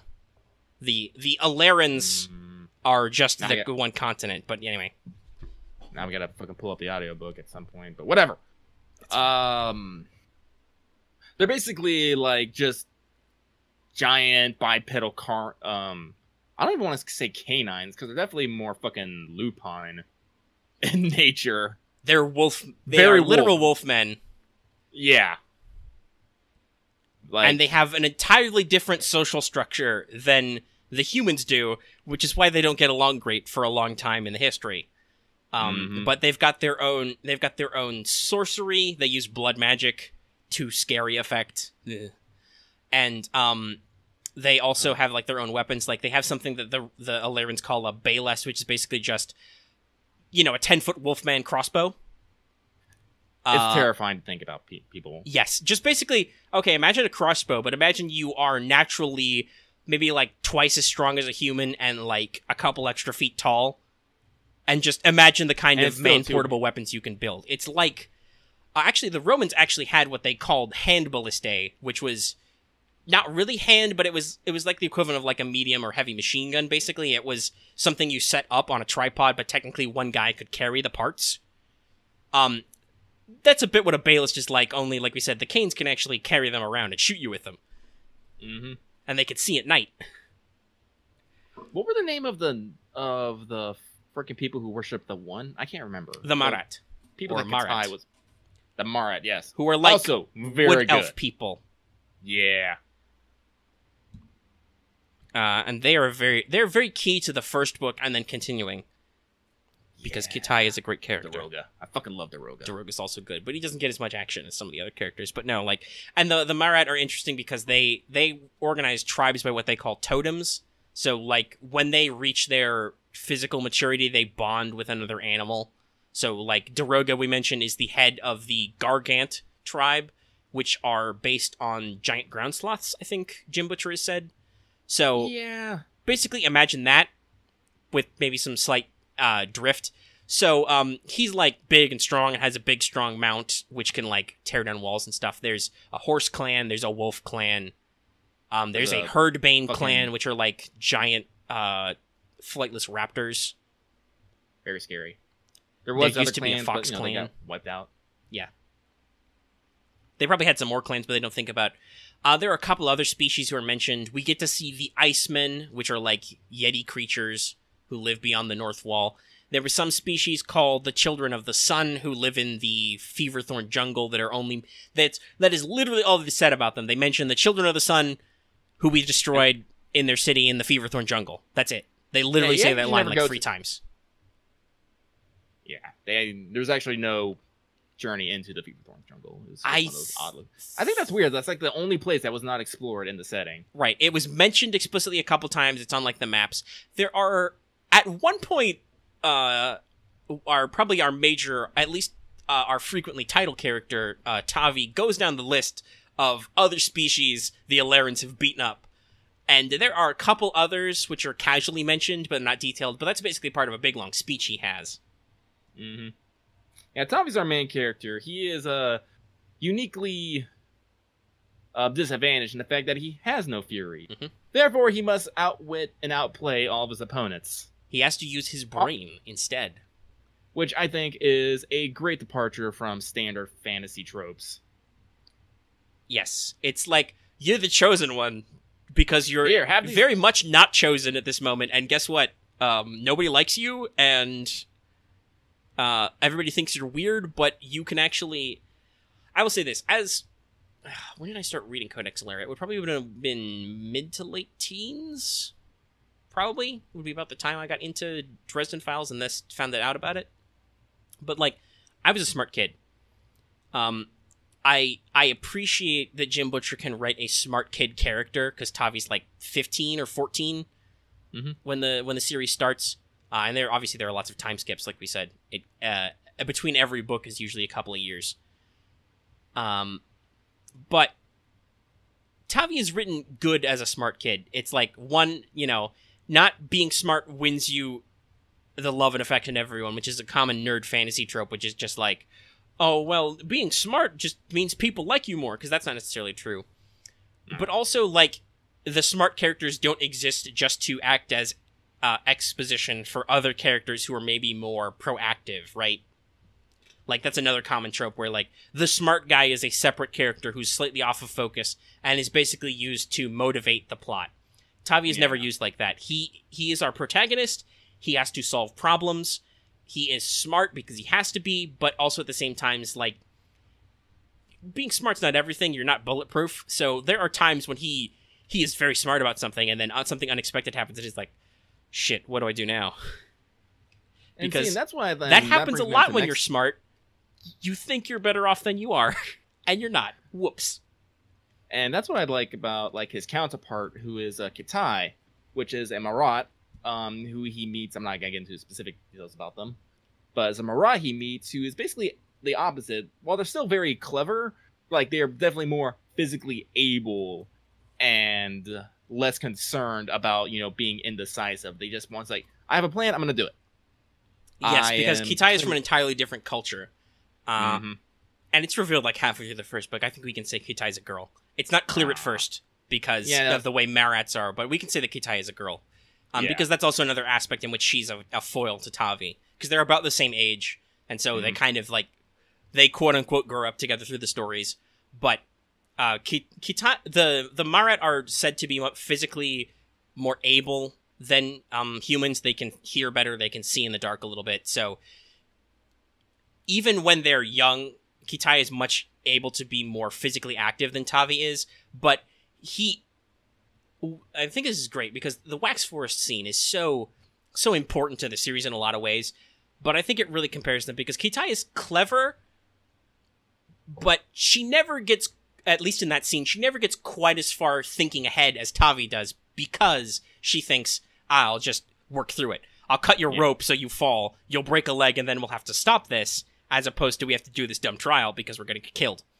But then when Tavi fucks that up because he is, you know, fighting for his life, he is the one who he thinks steps further ahead and comes up with plans that work because based on observation, which Kitai wasn't thinking that far ahead in the first place. She came up with a clever solution and then stopped.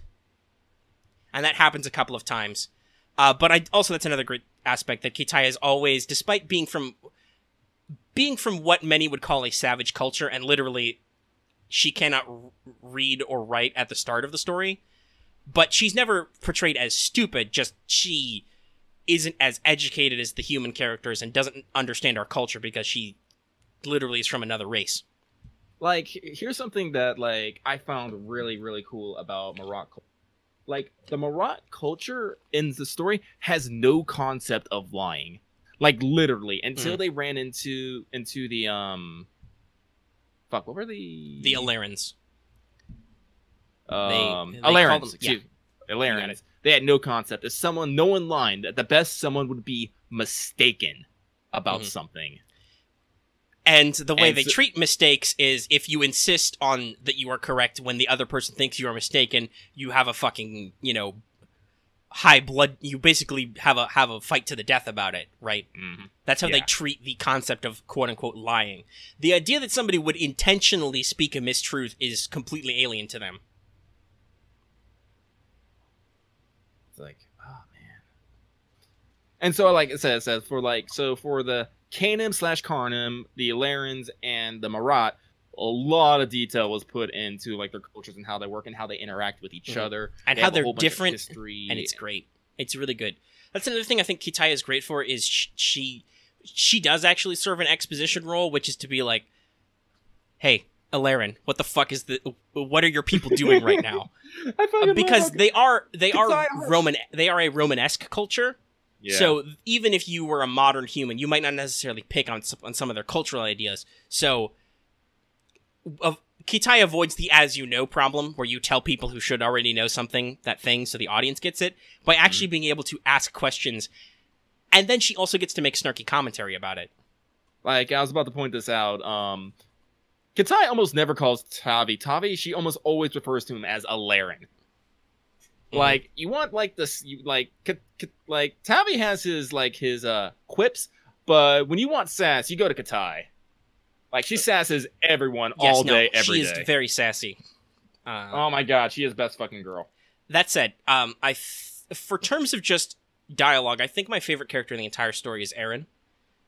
Just because he has such great lines, like, we're gonna do something crazy now, aren't we? You're not gonna tell me about it. As he's, by the way, lying naked in a healing tub. Okay, let me get some pants. And just, like, that's all his dialogue is like, oh, great, we're gonna do something stupid and dangerous. Alright. That's it. Okay. Don't let his, like, as I said, but, you know, like, not everyone's as the same, because, minor spoilers here. Aaron is the small, bookish type of character, but he's also a fucking, I would say, trained assassin, I would say. So we'll try to avoid, like, serious spoilers, but obviously you can tell because there's 6 books and they are named a certain way that there's there's like a movement through this as we see like Tavi as our main character grow, but he eventually joins the Cursors in like the second book, which the Cursor is officially, they are the First Lord, the Emperor's couriers. Unofficially, they're spies. So Aaron is part of the Cursor course, so he is in spy training with Tavi and a couple of other characters, and that's his profession basically as the through line. He never does anything else. Like, some of the other characters will, like, do stuff with, like, the Aleran legions or do other stuff. Aaron stays in his job as a Cursor, as a spy the entire time. So he seems pretty small, unassuming, he's not impressive with Furies, but he'll fucking cut you. He does some stuff sometimes. And speaking of Cursors, another great character, fucking Max.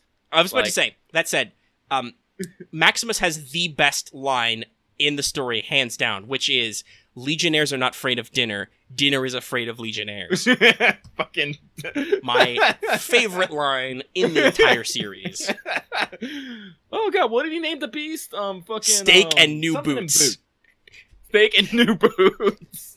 Yes, he gets an unpleasant, not horse creature, and he calls it Steak and New Boots to remind it that, you know, he's at the top of the food chain, and it's just great. Complaining is a Legionnaire's sacred right. Oh man, that's my favorite line. That's Max not just one line though. That's just everywhere. Max is definitely the bromance, you know, best bro, brother guys. Like he's the guy you know will have your back. Like at the end of the fucking day, and he's not like and you know he got his own shit going on too. But also, I like that he's a musclehead, but he's not an idiot. Like he doesn't necessarily pay attention in lots of school lessons. He's not like real book smart, but he was trained in the legions before he enters the story, so he has good understanding of military strategy and military science, and he's good with people. He's in the first time he shows up, he's shown as a huge ladies' man. Yeah, he's a career soldier. Like that's what he is. Like from the outset. So yeah, he doesn't necessarily go for all this book learning stuff. Like I didn't pay attention to that lecture; it was stupid. I was busy making goo eyes at some girl in the next row. But he's not an idiot either. Like he actually gets to put forward some interesting points at times. Also, because he's a lot more invested in this, because did we mention that Tavi not only was he without Furies and he's had to learn to be smart, he's also a country boy. He is a shepherd's assistant when the story starts for his uncle, who is a shepherd's headholder. Like literally at the farthest reaches of the realm, literally. Yeah, literally, he is in a region that borders the Marat territories. That's why they come into the story so soon. Yeah. So, he is a little backwoodsy, but like we said, he's smart, and he often turns practical lessons from the fact that he lived as a normal dude in the middle of nowhere to his advantage, because he understands lots of things about people. Though there are some funny lines in the story, like when they get to they visit the continent of Cania, where the Canim are from, and they come across a pen while they're out wandering around, and he actually's like, oh wow, this is a really clever design. One of the other soldiers looks at him like he's a lunatic, and Max jumps in and says, you might not have known this, but this guy grew up a shepherd. So yeah, there's a lot of fun stuff in there. Like I said, the characters are all really good. I think there are, to end the unwavering wave of positivity, there are two things I think I don't like about the story, maybe.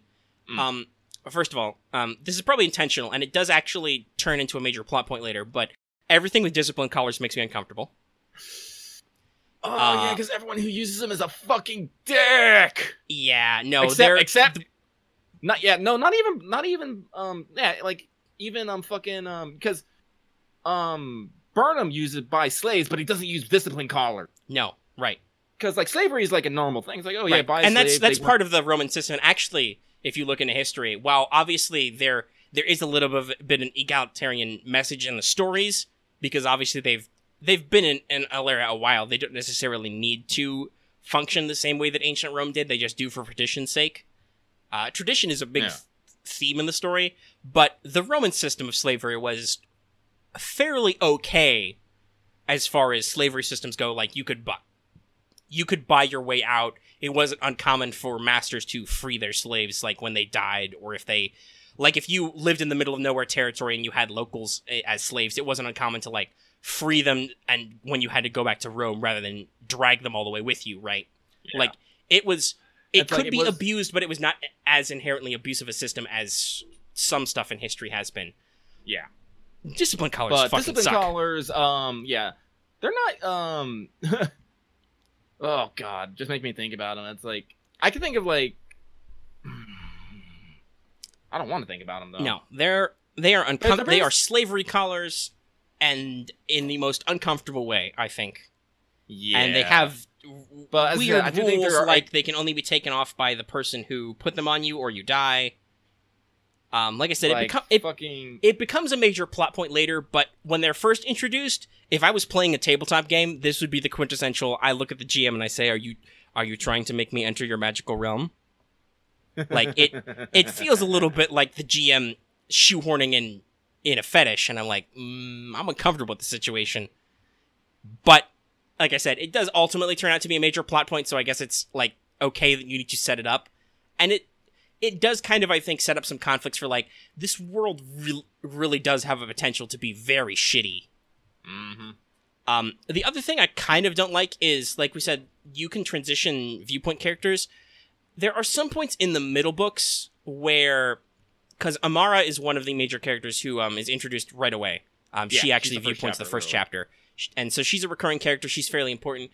But there are some times which are kind of Amara going off on her own focused in a couple of the middle books, which just don't grab me as much because they are very much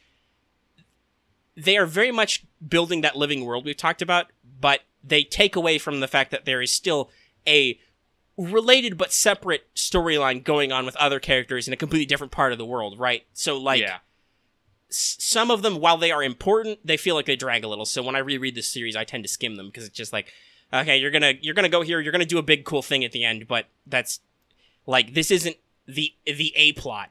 This is very much the B plot that is pacing out chapters. Also, I guess as a minor gripe, I do feel like it's kind of annoying that, like I said, every book is like 2 years of time skip.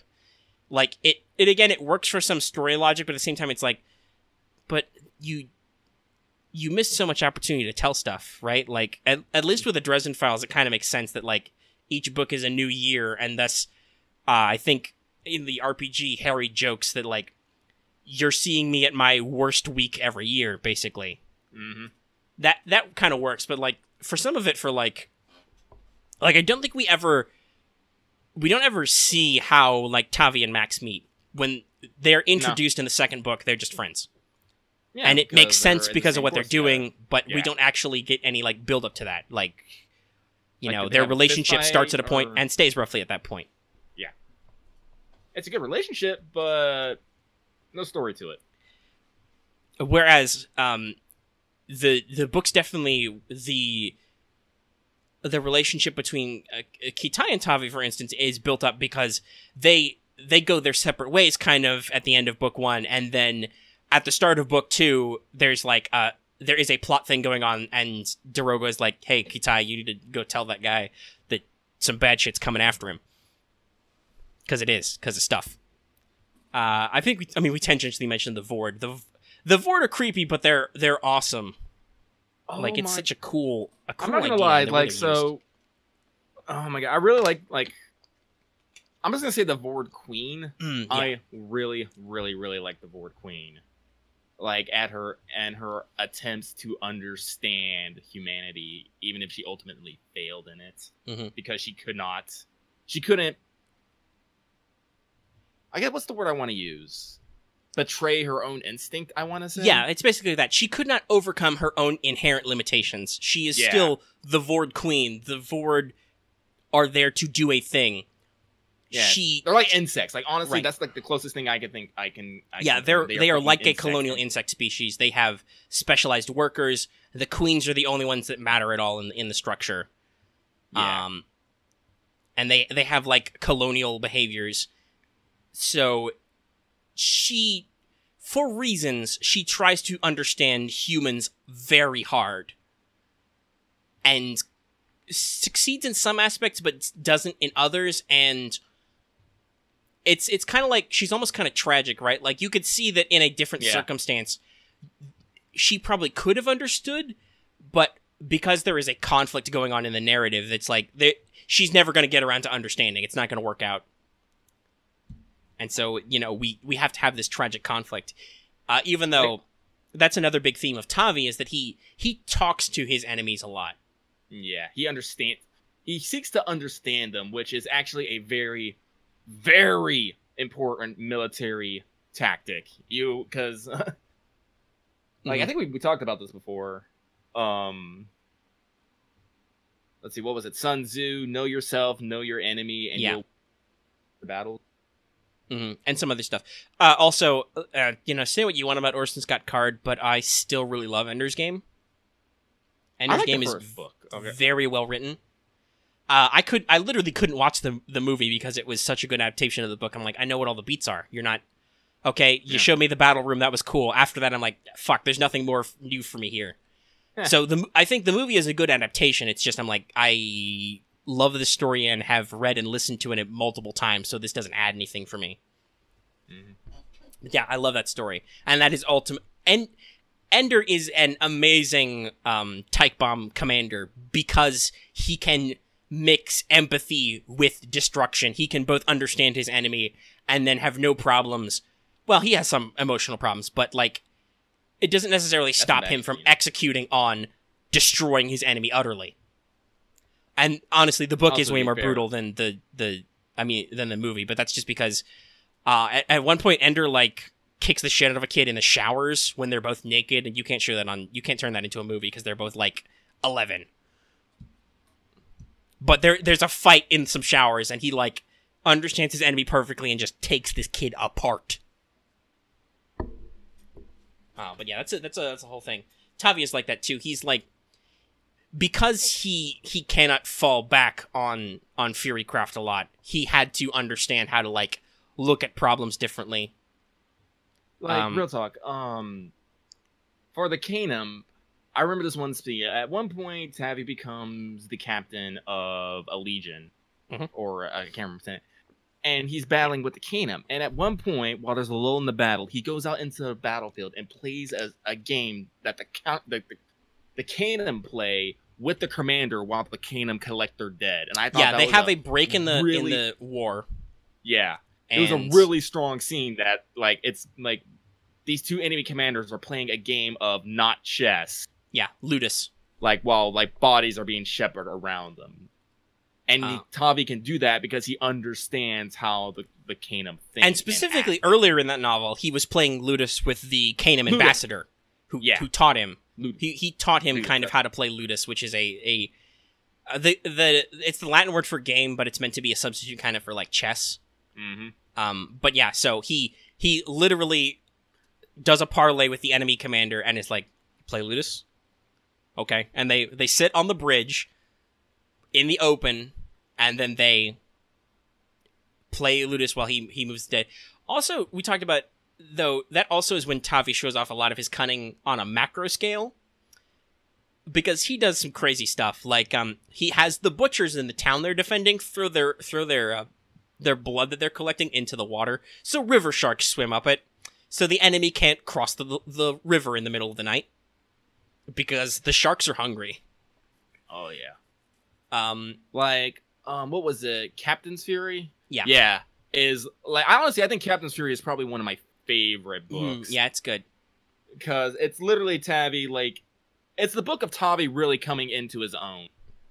Well, actually, I guess, yeah, Captain's Fury is Tavi coming into his own as a leader. Because that's the third book in the series. Yeah, it's the midpoint. And it kind of, it's the book that makes certain things clear. Yeah. Like, yeah, no, they're, let's see. I'm gonna double check what the books are, and hopefully not spoil any of them. Let's see, what's our number of books? 6. Okay, so yeah, no. So 3 is Cursor's Fury, but that's the one you are thinking of is 3. Oh, it's Cursors? Yeah. Captain's Fury is 4, but that's no. Oh yeah, that's right. It's Academ's. It goes. It's Furies of Calderon, which was supposed to be called Shepherd's Boy Fury, but marketing people told Jim Butcher that wasn't a good idea, which I agree with. Yeah, it sounds right. Also, holy shit. Just Shepherd's Fury, I think, would have worked, though. Maybe, but it wouldn't. I don't know.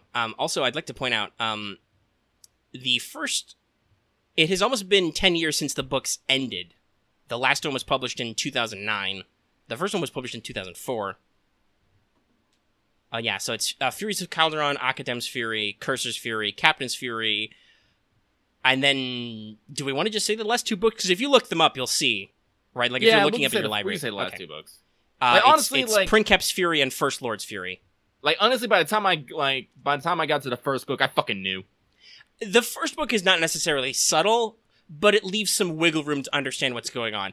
Like I said, by the time you get to Cursor's Fury and then in Captain's Fury, it just flat out says it. But by the time you get to Cursor's Fury, you're like, I'm pretty sure I figured it out. And I think that's when they stop like holding back. And by the time like you get to Captain's Fury, it's not even a fucking secret. It's just like, no, it's out there. We're gonna let it know. Yeah. But yeah, so it's a pretty much full at its whole, it's a 0 to hero story. Mm-hmm. Like with all the implications that comes with it's a coming of age story as well. It's an epic fantasy. Oh my god. Like literally the thing I always found I always like when books do this is basically the story ends where it begins. Literally. And it's so perfect. It's a perfect circle. It is. And honestly, the themes are circular. Like, we've talked about the Vord Queen. Like, the thing that makes the Vord part of the story is that Wax Forest scene in the first book. It literally sets itself up in the first and becomes a plot that cycles through. The Canim are established in an earlier book, and then they come up in a big way, and they all circle around to like you said, the end is like the beginning, and it's real good. I tell people I've tried some I was like, oh yeah, I like Throws and Fires. Like, have you read Codex Alera? And they're like, it's like, read it. It's good. Some people I think have and they've made good comment calls on Jim Butcher's prose in certain aspects, right? And I think some of that is stylization and formatting in his early novels. He wrote what would become Stormfront in college as a college project. Yeah. And it shows a little in his first couple books there. Codex Alera, he, I think, really likes that style of, like we said, he said that Sword and Sandal stuff was what he really likes. And I think it shows because he executes on the epic style prose very well. And like I said, also Codex Alera has a little bit of everything for everybody. Mm-hmm. I honestly think. Well, yeah, because there's a couple of epic romances in it. There are big themes of family, and then there's themes of duty and personal honor and stuff in there, and weighing them against other stuff big epic stuff, political intrigue.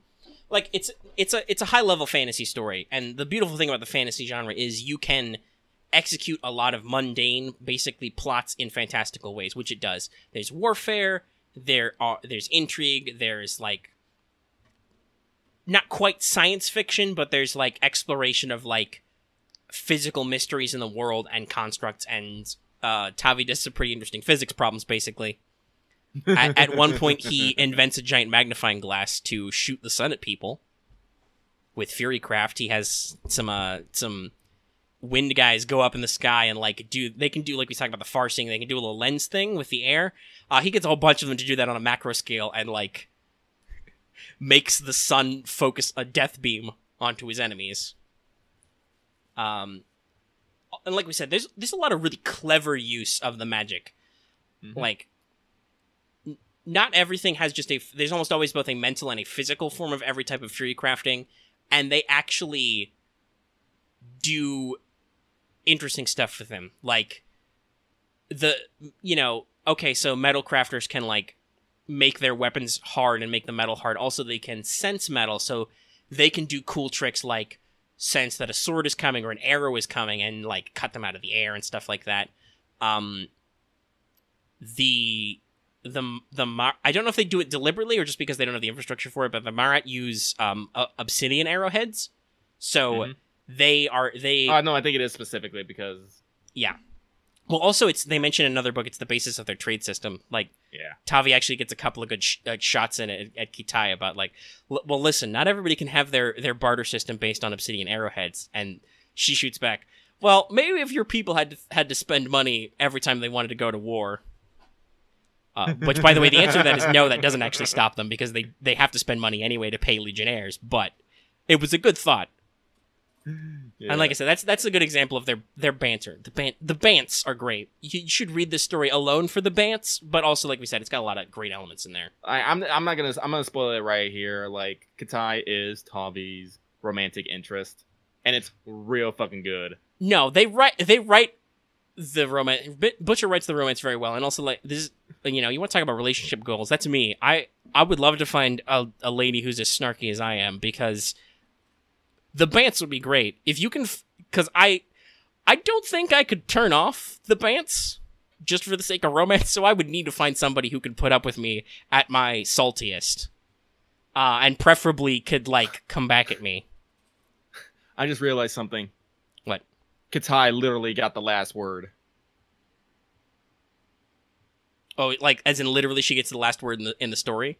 Yes, I think that But also the Kitai and Tavi explore a very interesting concept because, well, we can spoil one more thing because it happens in the first book, and you can, as the reader, can tell that a thing happened that the characters don't really comment on for a while.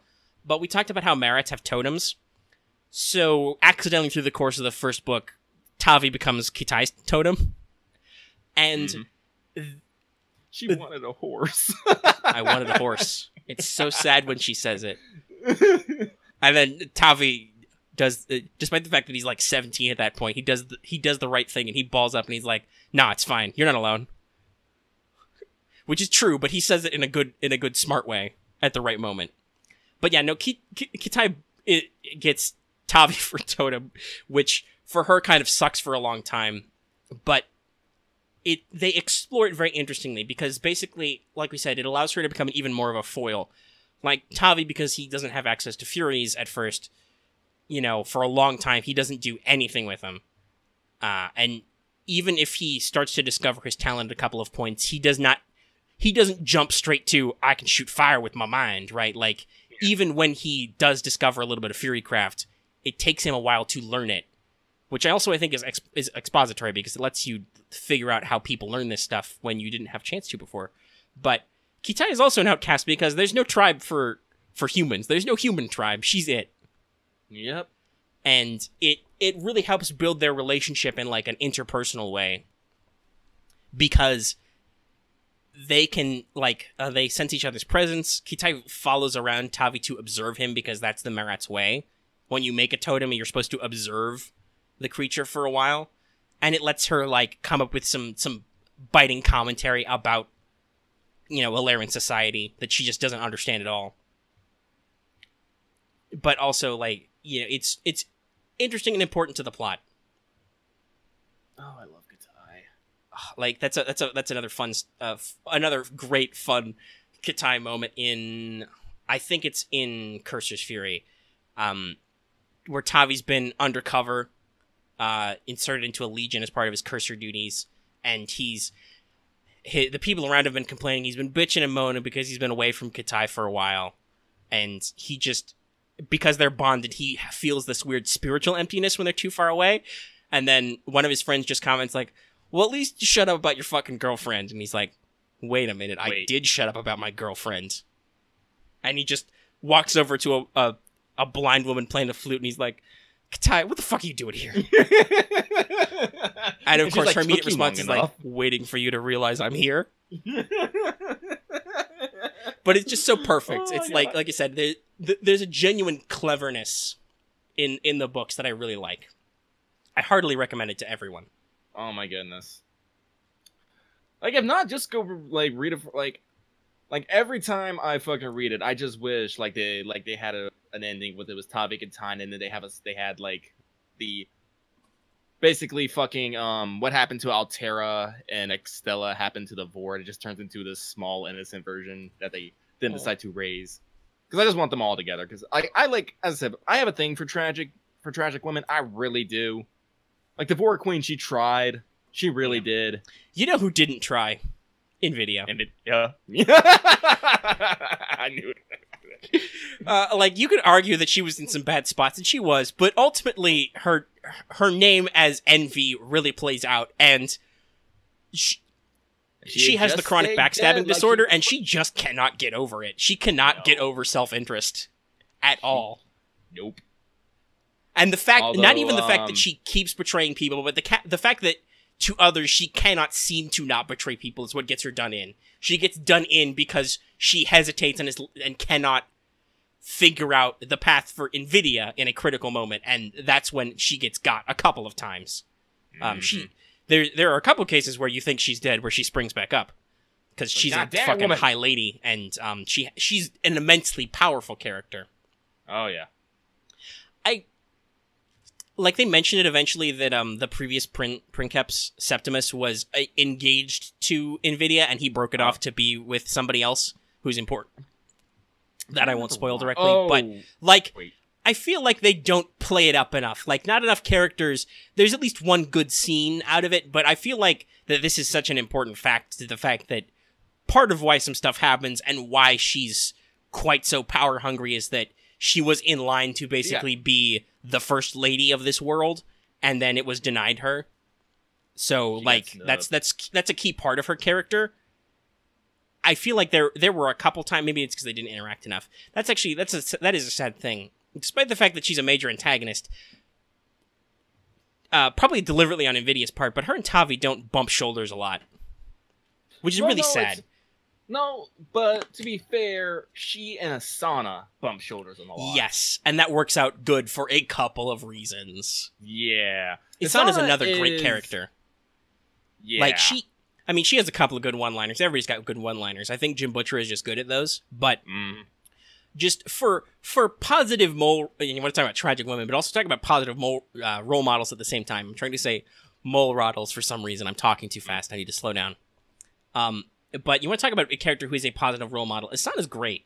Because, well, first of all, she is only a watercrafter, and she's powerful at it, which means she's good at sensing emotions.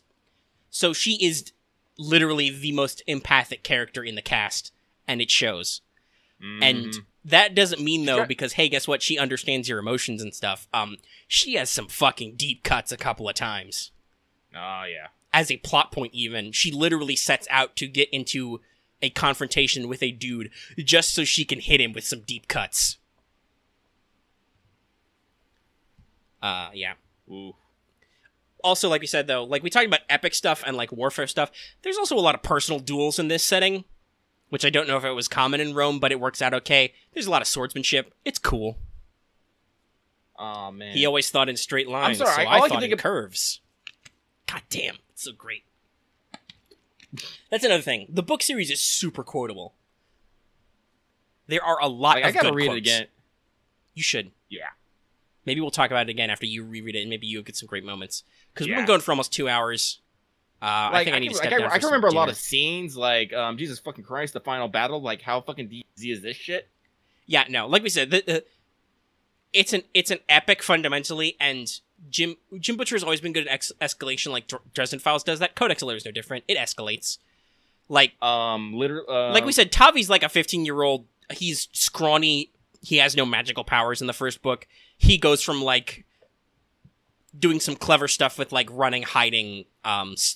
He's good with the slingshot, to, like, leading armies and getting into high-level personal conflicts. And they're real good. Not even just Tavi, but they play up how strong the quote-unquote High Lords of Alera are, you know, the rulers of these major provinces. In the later books, those guys get to cut loose. They're not kidding. They do some shit. And it's very impressive. Oh my god, I think I might get the audiobook again, because the audiobook version is real good. Is it? I've never tried it. I've realized this when I because I talked early in WhatsApp, I talked about going through the Dresden Files, and I kind of slowed down from that. That's because as much as I really do love the audiobooks, that's way more time consuming, because I killed Codex Alera, which is 6 books in a week, because I can read so fast, and I could read 2 books a night if I felt like it. You see, I could do the same thing, but I just can't stop multitasking. I really can't. I don't know why, but reading and writing are things that I love to do so much that no matter what else, if I set about going at them, I will focus hard on them. Sometimes when I write, I like to listen to like music or something because that cuts down on some of my brain function so that I don't get in my own way writing. Because sometimes Did you when just I make write, a tweet about this? Yeah, I tweeted Like about how for years my ability to write has coasted on listening to the Darkest of the Hillsides Thicket, which is a Lovecraft-inspired rock band, who, by the way, I found out are literally as old as I am. They first started doing shows and stuff in '92, which was the year I was born. So that's just one of those weird facts. But yeah, no, I listen to a lot of their albums like on YouTube constantly when I write stuff. Then I find rando stuff. I listen to a lot of rando sci-fi music and some anime soundtracks when I wrote stuff for Material Girl. By the way, Lucky, did you have a chance to read any of that yet? Not yet. When you get a chance, let me know, because I want, as usual, you are my first playtest source, editing source.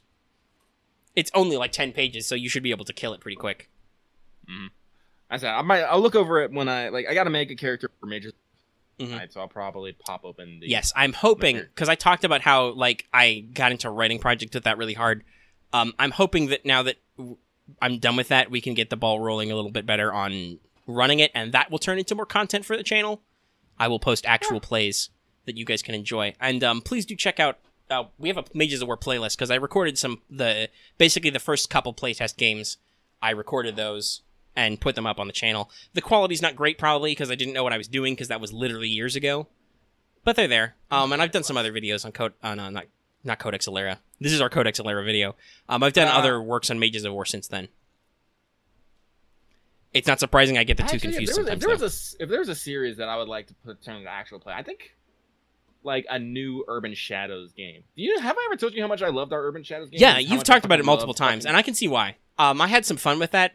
I don't think I was as into it as you guys were, but sometimes that's how running works, is you get the flow with the players. Yeah. Like, honestly, I think I've said this, like, if I was to write, like, a full-on urban fantasy, it'd be based off my character from Urban Shadows, Jack Carver. The more I think about it, he's literally fucking West Coast Spawn. That's kind of funny. Yeah, I know, right? Mm-hmm. But there's a fucking character that hasn't popped up in recent media. Fuck, when was the Spawn movie? No idea. But what I was saying, though, was it's probably not, like I said, it's not surprising I get them confused, because other than the literal fantastical versions of World War stuff, like I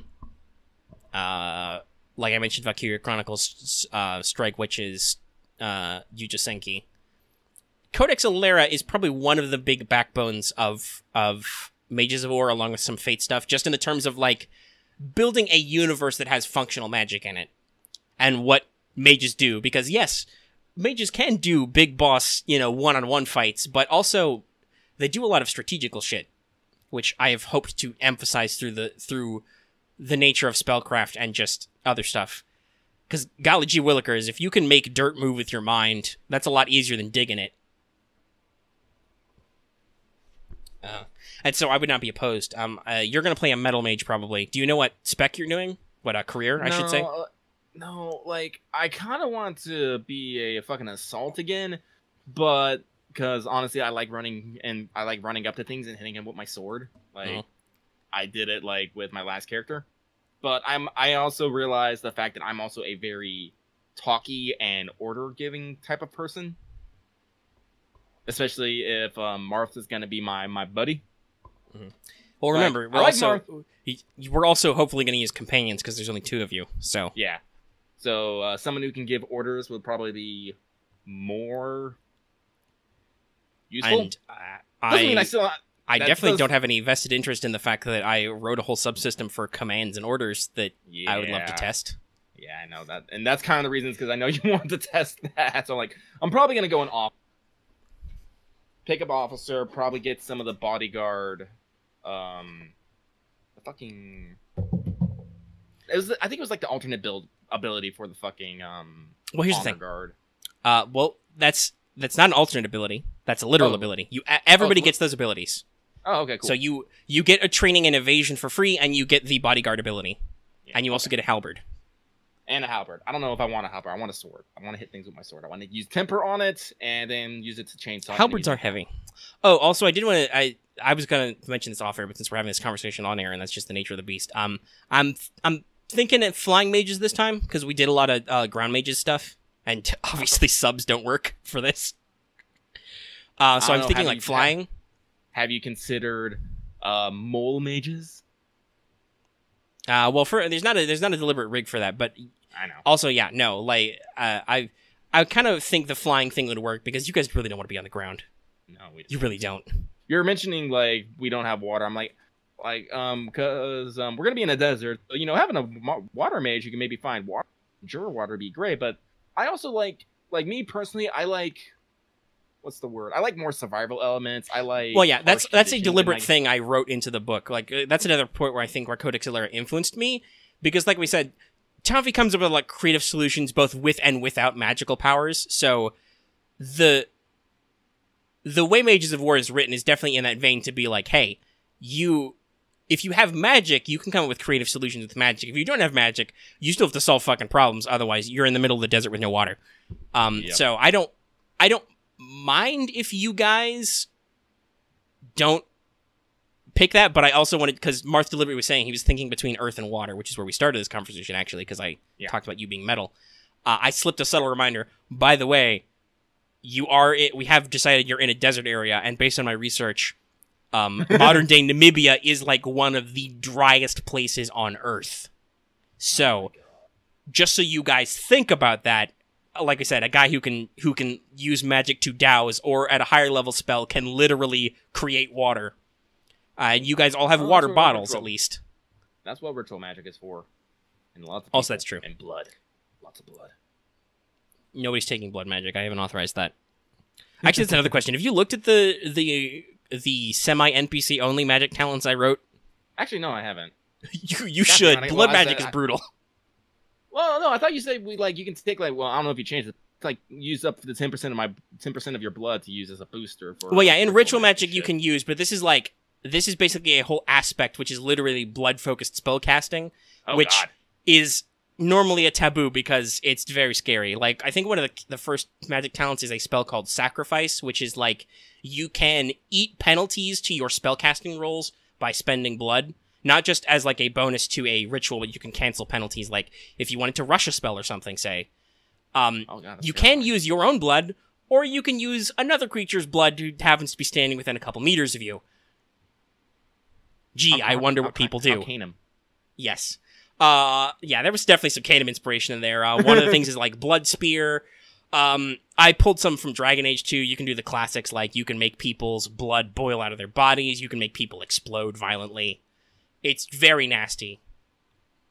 And mostly I designed it just because I was writing stats for vampires, and I was like, I haven't really, like, I've said that blood magic is a thing. I haven't really emphasized what's that. Would there be actual, like, could you do actual offensive spells that were blood-themed in the same way that, like, some are themed around, like, healing or mobility? And I was like, yes, you can. And then I was like, I can add more to this. So I added 3 non-elemental aspects, which was blood, spirit, and time. Spirit magic has like a lot of fluff stuff in there. Like it covers a lot of more non-combat uses, but also it's just weird. Like one of the high-level spells lets you turn incorporeal, but humans aren't really built for that. So it's like it's said that spirit mages tend to come off a bit weird. Time magic is just hard, and also a little bit dangerous because literally the last time magic spell is called Paradox. You deliberately break time and it explodes, and everybody in a certain radius takes a shitload of damage, including you. That's why they're more emphasized for NPCs. And then the last 2 were Nihil and Supernal, which are pseudo-elemental, but like they were concepts I talked about, but I didn't turn into regular spellcasting for reasons. But then I was like, I can come up with some fun ideas. Nihil is almost exclusively for enemies, much like Blood. Like, they're... The enemy. Capital E. Yes, the enemy. Who I had a lot of fun writing stats for. Ugh. I wrote both, I wrote doppelgangers, I wrote giants, and then I wrote actual literal daemons, who can have a wide variety of abilities, but the catch is that most of them are based around what I identified conceptually as sins, so almost all of them have emotional weaknesses, like, if you run into a demon of vanity, while it's really hard for you to attack them because they're so pretty, they're very easily distracted by mirrors. So you just show them their reflection and they'll be like, ooh, what's this? And then you can run away, or you can come up with some other plan. See, also, here's the thing. Technically, it's a penalty to attack them directly. There's not necessarily a penalty for area attacks. So if you want to, like, throw a grenade in a room and hope, you can do some fun stuff like that. Note to self, buy shield, get polish metal. I think actually a spell, but I'll just make it. Temper! I don't know. Actually, I want to get a shield anyway. Mirror Force is a spell that bounces spells off you. Because I'm a huge nerd. Nerd! I'm a very nerd. Anyway, okay. I'm starting to get a little worn out here. I don't know how you feel, because we've been going for 2 hours again. It's probably getting a little late. We should probably wrap up. We're rambling. I was going to say something, but... Are there any topics you think you wanted to maybe cover this week that you didn't get to that we should put a pin in? Let me think here. We talked about gacha games. We talked about regular video games. We talked about books. We talked about tabletop. We didn't really get into any hard-hitting discussions this week. No. I had a thought for some, but I decided to skip it. Ah. And it's a little late now. That's fine. We can have lighter-hearted episodes. Yeah, we mostly just talked about... We talked about, like, you know, what's going on in our lives. I'm trying to think if there's something specifically I wanted to talk about. Oh, I did want to mention that we finally got that fucking recording with voice done. Yeah, it's true. He said it wasn't going to take 3 hours. It fucking did. Yeah. He did. Well, it's his own fucking fault. Yeah, it is. And he even had to... He was the one who was most time insistent, because he's like, I have to leave for a D&D stream at this time. I'm like, okay. Okay, we're good, man. I mean, you delayed it a slight amount, but it didn't really matter. Like, you held us back like maybe 10, 15 more minutes to finish editing because you were in the zone, but that's it. I was in the zone. Editor Lucky was in full fucking swing. Editor Lucky just does not stop. I literally just got Glowworm playing Azur Lane just now. Nice. It's cool. I also realized I have to plug my phone in because I've been leaving it sit on its own and not necessarily paying attention for a while. Oh man, I can start saving up my fucking cubes again now because I got fucking cubes.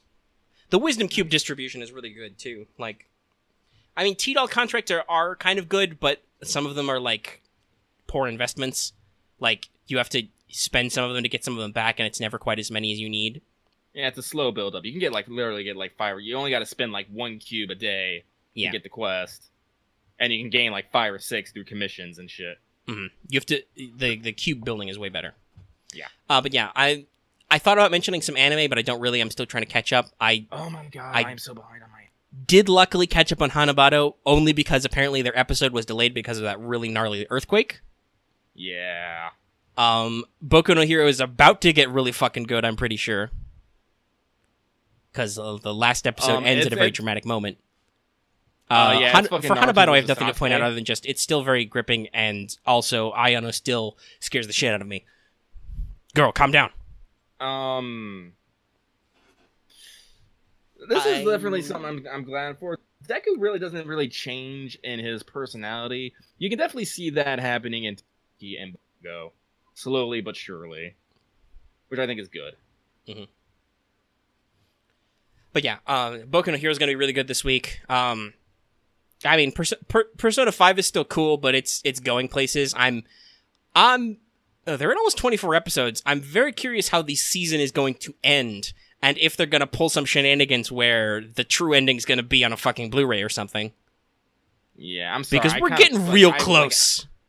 I stopped watching Persona 5 because, like, I'm just like, good. I gotta be honest, mostly I'm just watching it for cool screen grabs and to sometimes see, like, interesting, like, different perspectives on stuff. Because, like, how they handle Haru in particular is better in the anime, actually. Oh, it is? Yes. I haven't got that far. So like, her reactions are much better.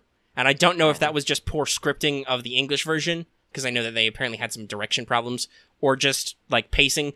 But the anime handles, like, the build-up to her big thing and execution on that way better. It's just more dramatic. But other than that, yeah, no. Like, I'm mostly watching it just to hear the music cues and to see the screen grabs and to kind of see where things go. And I'm very curious about the pacing of these last couple episodes. And like I said, I'm caught up on Hanabado at the moment, and then hopefully over the weekend I have time to work up through more Anglemois and Banana Fish. I've got that stuff queued up, I just haven't got around to it. Like I said, I don't know why, but I've been in the mood to write, and I've been in the mood to write hard and, like, do research and bullshit. Like, you'll see if you read the Material Girl thing I wrote, Lucky, which I might include that link again in, like, the description of this video, because, goddamn, like, as much as I love fantasy, you can also really tell I love sci-fi, because if you give me an excuse to talk about sci-fi concepts, I will do research, and I will go off into it. As opposed to fantasy, which is just, I make some shit up most of the time. Though, many of my types of monsters were highly researched. One of the things I'm really envious about. Like, I like a lot of things. I do not, like, love anything. You know, jack of all trades, master of none, but better than a master of one, and all that good shit. Mm-hmm. Like, I know a lot of things. I know a little bit about a lot, but I can't, like, focus, like, directly on one thing like that. Because I can write and research and do stuff, and I do this all in my spare time. But I also art, I do video editing, I play video games, I read. Like, I do a lot of stuff, and I can't focus on just one. And yeah, honestly, it's like earlier. I don't know. Sometimes I feel like I have suffered for it. Reading and writing are like the two things that will absolutely get my focus. Like, okay, like I love Titan. I really enjoy Titanfall 2 playing it. I might love it. I can put that down or pick that up at any time. When I feel the urge to write or to read something, that's like, I will fight every biological function of my body to do those things. It's 2 a.m. I feel like I'm dying. I don't care. I have an idea in my head, or I have, only half a book left. I can work through this. Which, like I said, that is probably slightly to the detriment of the channel, because I have kept working on those projects maybe a little bit longer than I needed to or should have to get other content done. But like I said, hopefully I can turn it around to stuff. That did remind me, though, you talked about stuff you do. The one thing I did want to say earlier when we were talking about, like, channel technical stuff was, that's graphic design is, I think, one thing we both wish we had either something to do ourselves or somebody to do. Yeah. Like, I joke that thumbnails are hard, and immediately a fan, with literally their only tweet, a fan shot back to me, here's a better version of that thumbnail, and I was like, oh my god, thanks. And I put it up, and I shouted them out immediately, like, hey, I got this thumbnail from this person. And it was better, and I was like, because it was like, the logo was placed better, they either were able to get some stuff with, like, out borders, and, like, it just looked a lot cleaner, and I'm like, well, shit, I wish I could do that all the time. But I can't, because I'm down here with fucking MS Paint, and, like, 10 to 30 minutes, maybe, to do thumbnails, and I try my hardest, but god, someday we will have our thumbnail game, and it will be perfected. I will perfect that art, because I love thumbnails. I love being able to do a good thumbnail, but it's hard, and they're never perfect. Oh. Okay, I was looking at, okay, so that's what it is. Mm-hmm. I was, but it's like, I don't know, I could, like, do thumbnails for you, but as I said, like, I got a lot on my plate already. Also, I don't know if you could actually do thumbnails better than me if I actually tried or found the tools or knew what I was doing. Like, I don't know if there's necessarily a gift you have there. It's just, I think maybe you probably have a better art program than me and know how to use it. Whereas I'm still, like I said, dicking around with MS Paint most of the time. I guess there's a difference. Is I have more of a drive for these kind of art projects. But yeah, no, like, just general graphic design, like the ability not necessarily to create new images, but to just composite some different images together. Maybe I should, like, find a copy of Photoshop and dick around with that, because That's what people I don't always know. say that the tool to edit pictures is. And like, I make dumb screen grabs. I've made jokey images before. Like, I made a couple FGO themed energy drink edits, like Quick Energy, Yeah. or I did a Red Bull green apple. I stuck a golden apple on it. There's an old art to like to an eye catch. You know, you have the golden ratio, rule of thirds. You have your color compositions. It's like there's actually a lot that can go into literally just designing a still image that catch people's attention. Mostly, I just It's try to put things that are funny or fan servicey. Though, like I said, I like to hide details and jokes though, and at the very least I get positive feedback about a lot of the thumbnails. Like during the Prisma event, the funny subtitles I put on the shirts of some of the characters, like Magical Girl ? Maeve. Magical Dino Dog, Kualter, stuff like that. That people noticed a lot of, and I got a lot of feedback for. And hopefully our latest FGO thumbnail is cool. I don't know for sure what I'm gonna do for this one. One day I'm just gonna make my own thumbnail and just slap it, sneak it up, and be like, "Surprise! Behold." Mm-hmm. But will it be as cool and well known as my thumbnails? Anytime soon, because holy shit, I'm busy. Yeah, we're busy. It's like I gotta work on my own art first. Like I'm like.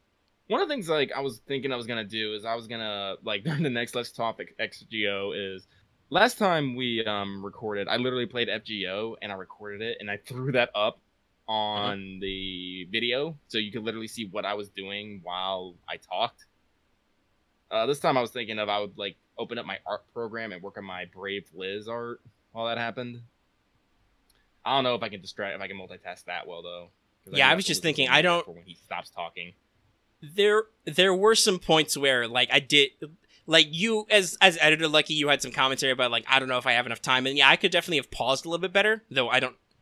In the final audio there was a little bit of silence compression, so I don't know for sure how big the gap started, but there were also some points where it definitely seemed like you weren't necessarily focused on the conversation 100%, and maybe if you had been, you would have jumped in, so I don't know if you were doing something particularly intense at that moment somewhere else. I don't know if art would like be even more distracting. Yeah, that's what I was wondering. Oh no, like fun fact, 2 weeks before that, actually, I couldn't hear anything came on at one point, and I was literally waiting for because I thought like the sound had just cut out like it usually did, and so I was basically just staring at the screen, seeing if your green circle was still going. I'm like, he's still talking, but I can't hear anything. And for literally, you went through the whole like news section. I didn't hear a word you said. Wow, that was weird. And basically, I plugged in and I just said something to make it sound like I've been listening the whole. It's funny though. As you are giving this commentary, your audio is not as bad as that, but your audio is breaking up a little bit on my end. So maybe we should go ahead and wrap the show up so it can finish and be done. Okay, I'm done. I'm done talking. All right. So I will say really quick, hey everybody, if you like this video, give it a like. If you have any comments about anything, because we asked you some questions in there somewhere in the 2 hours and 22 minutes. Go ahead and leave those in the comment section down below. You can also check out our Discord. If you are new here and have not already, please subscribe, and don't forget to hit that bell for notifications so you know whenever we post one of our weirdo, wacky videos. And, yeah, we'll see you in the next What's Up, and we'll also be here for Let's Talk FGO shortly. This was so tangenty. I'm so fucking tired. I'm going to bed.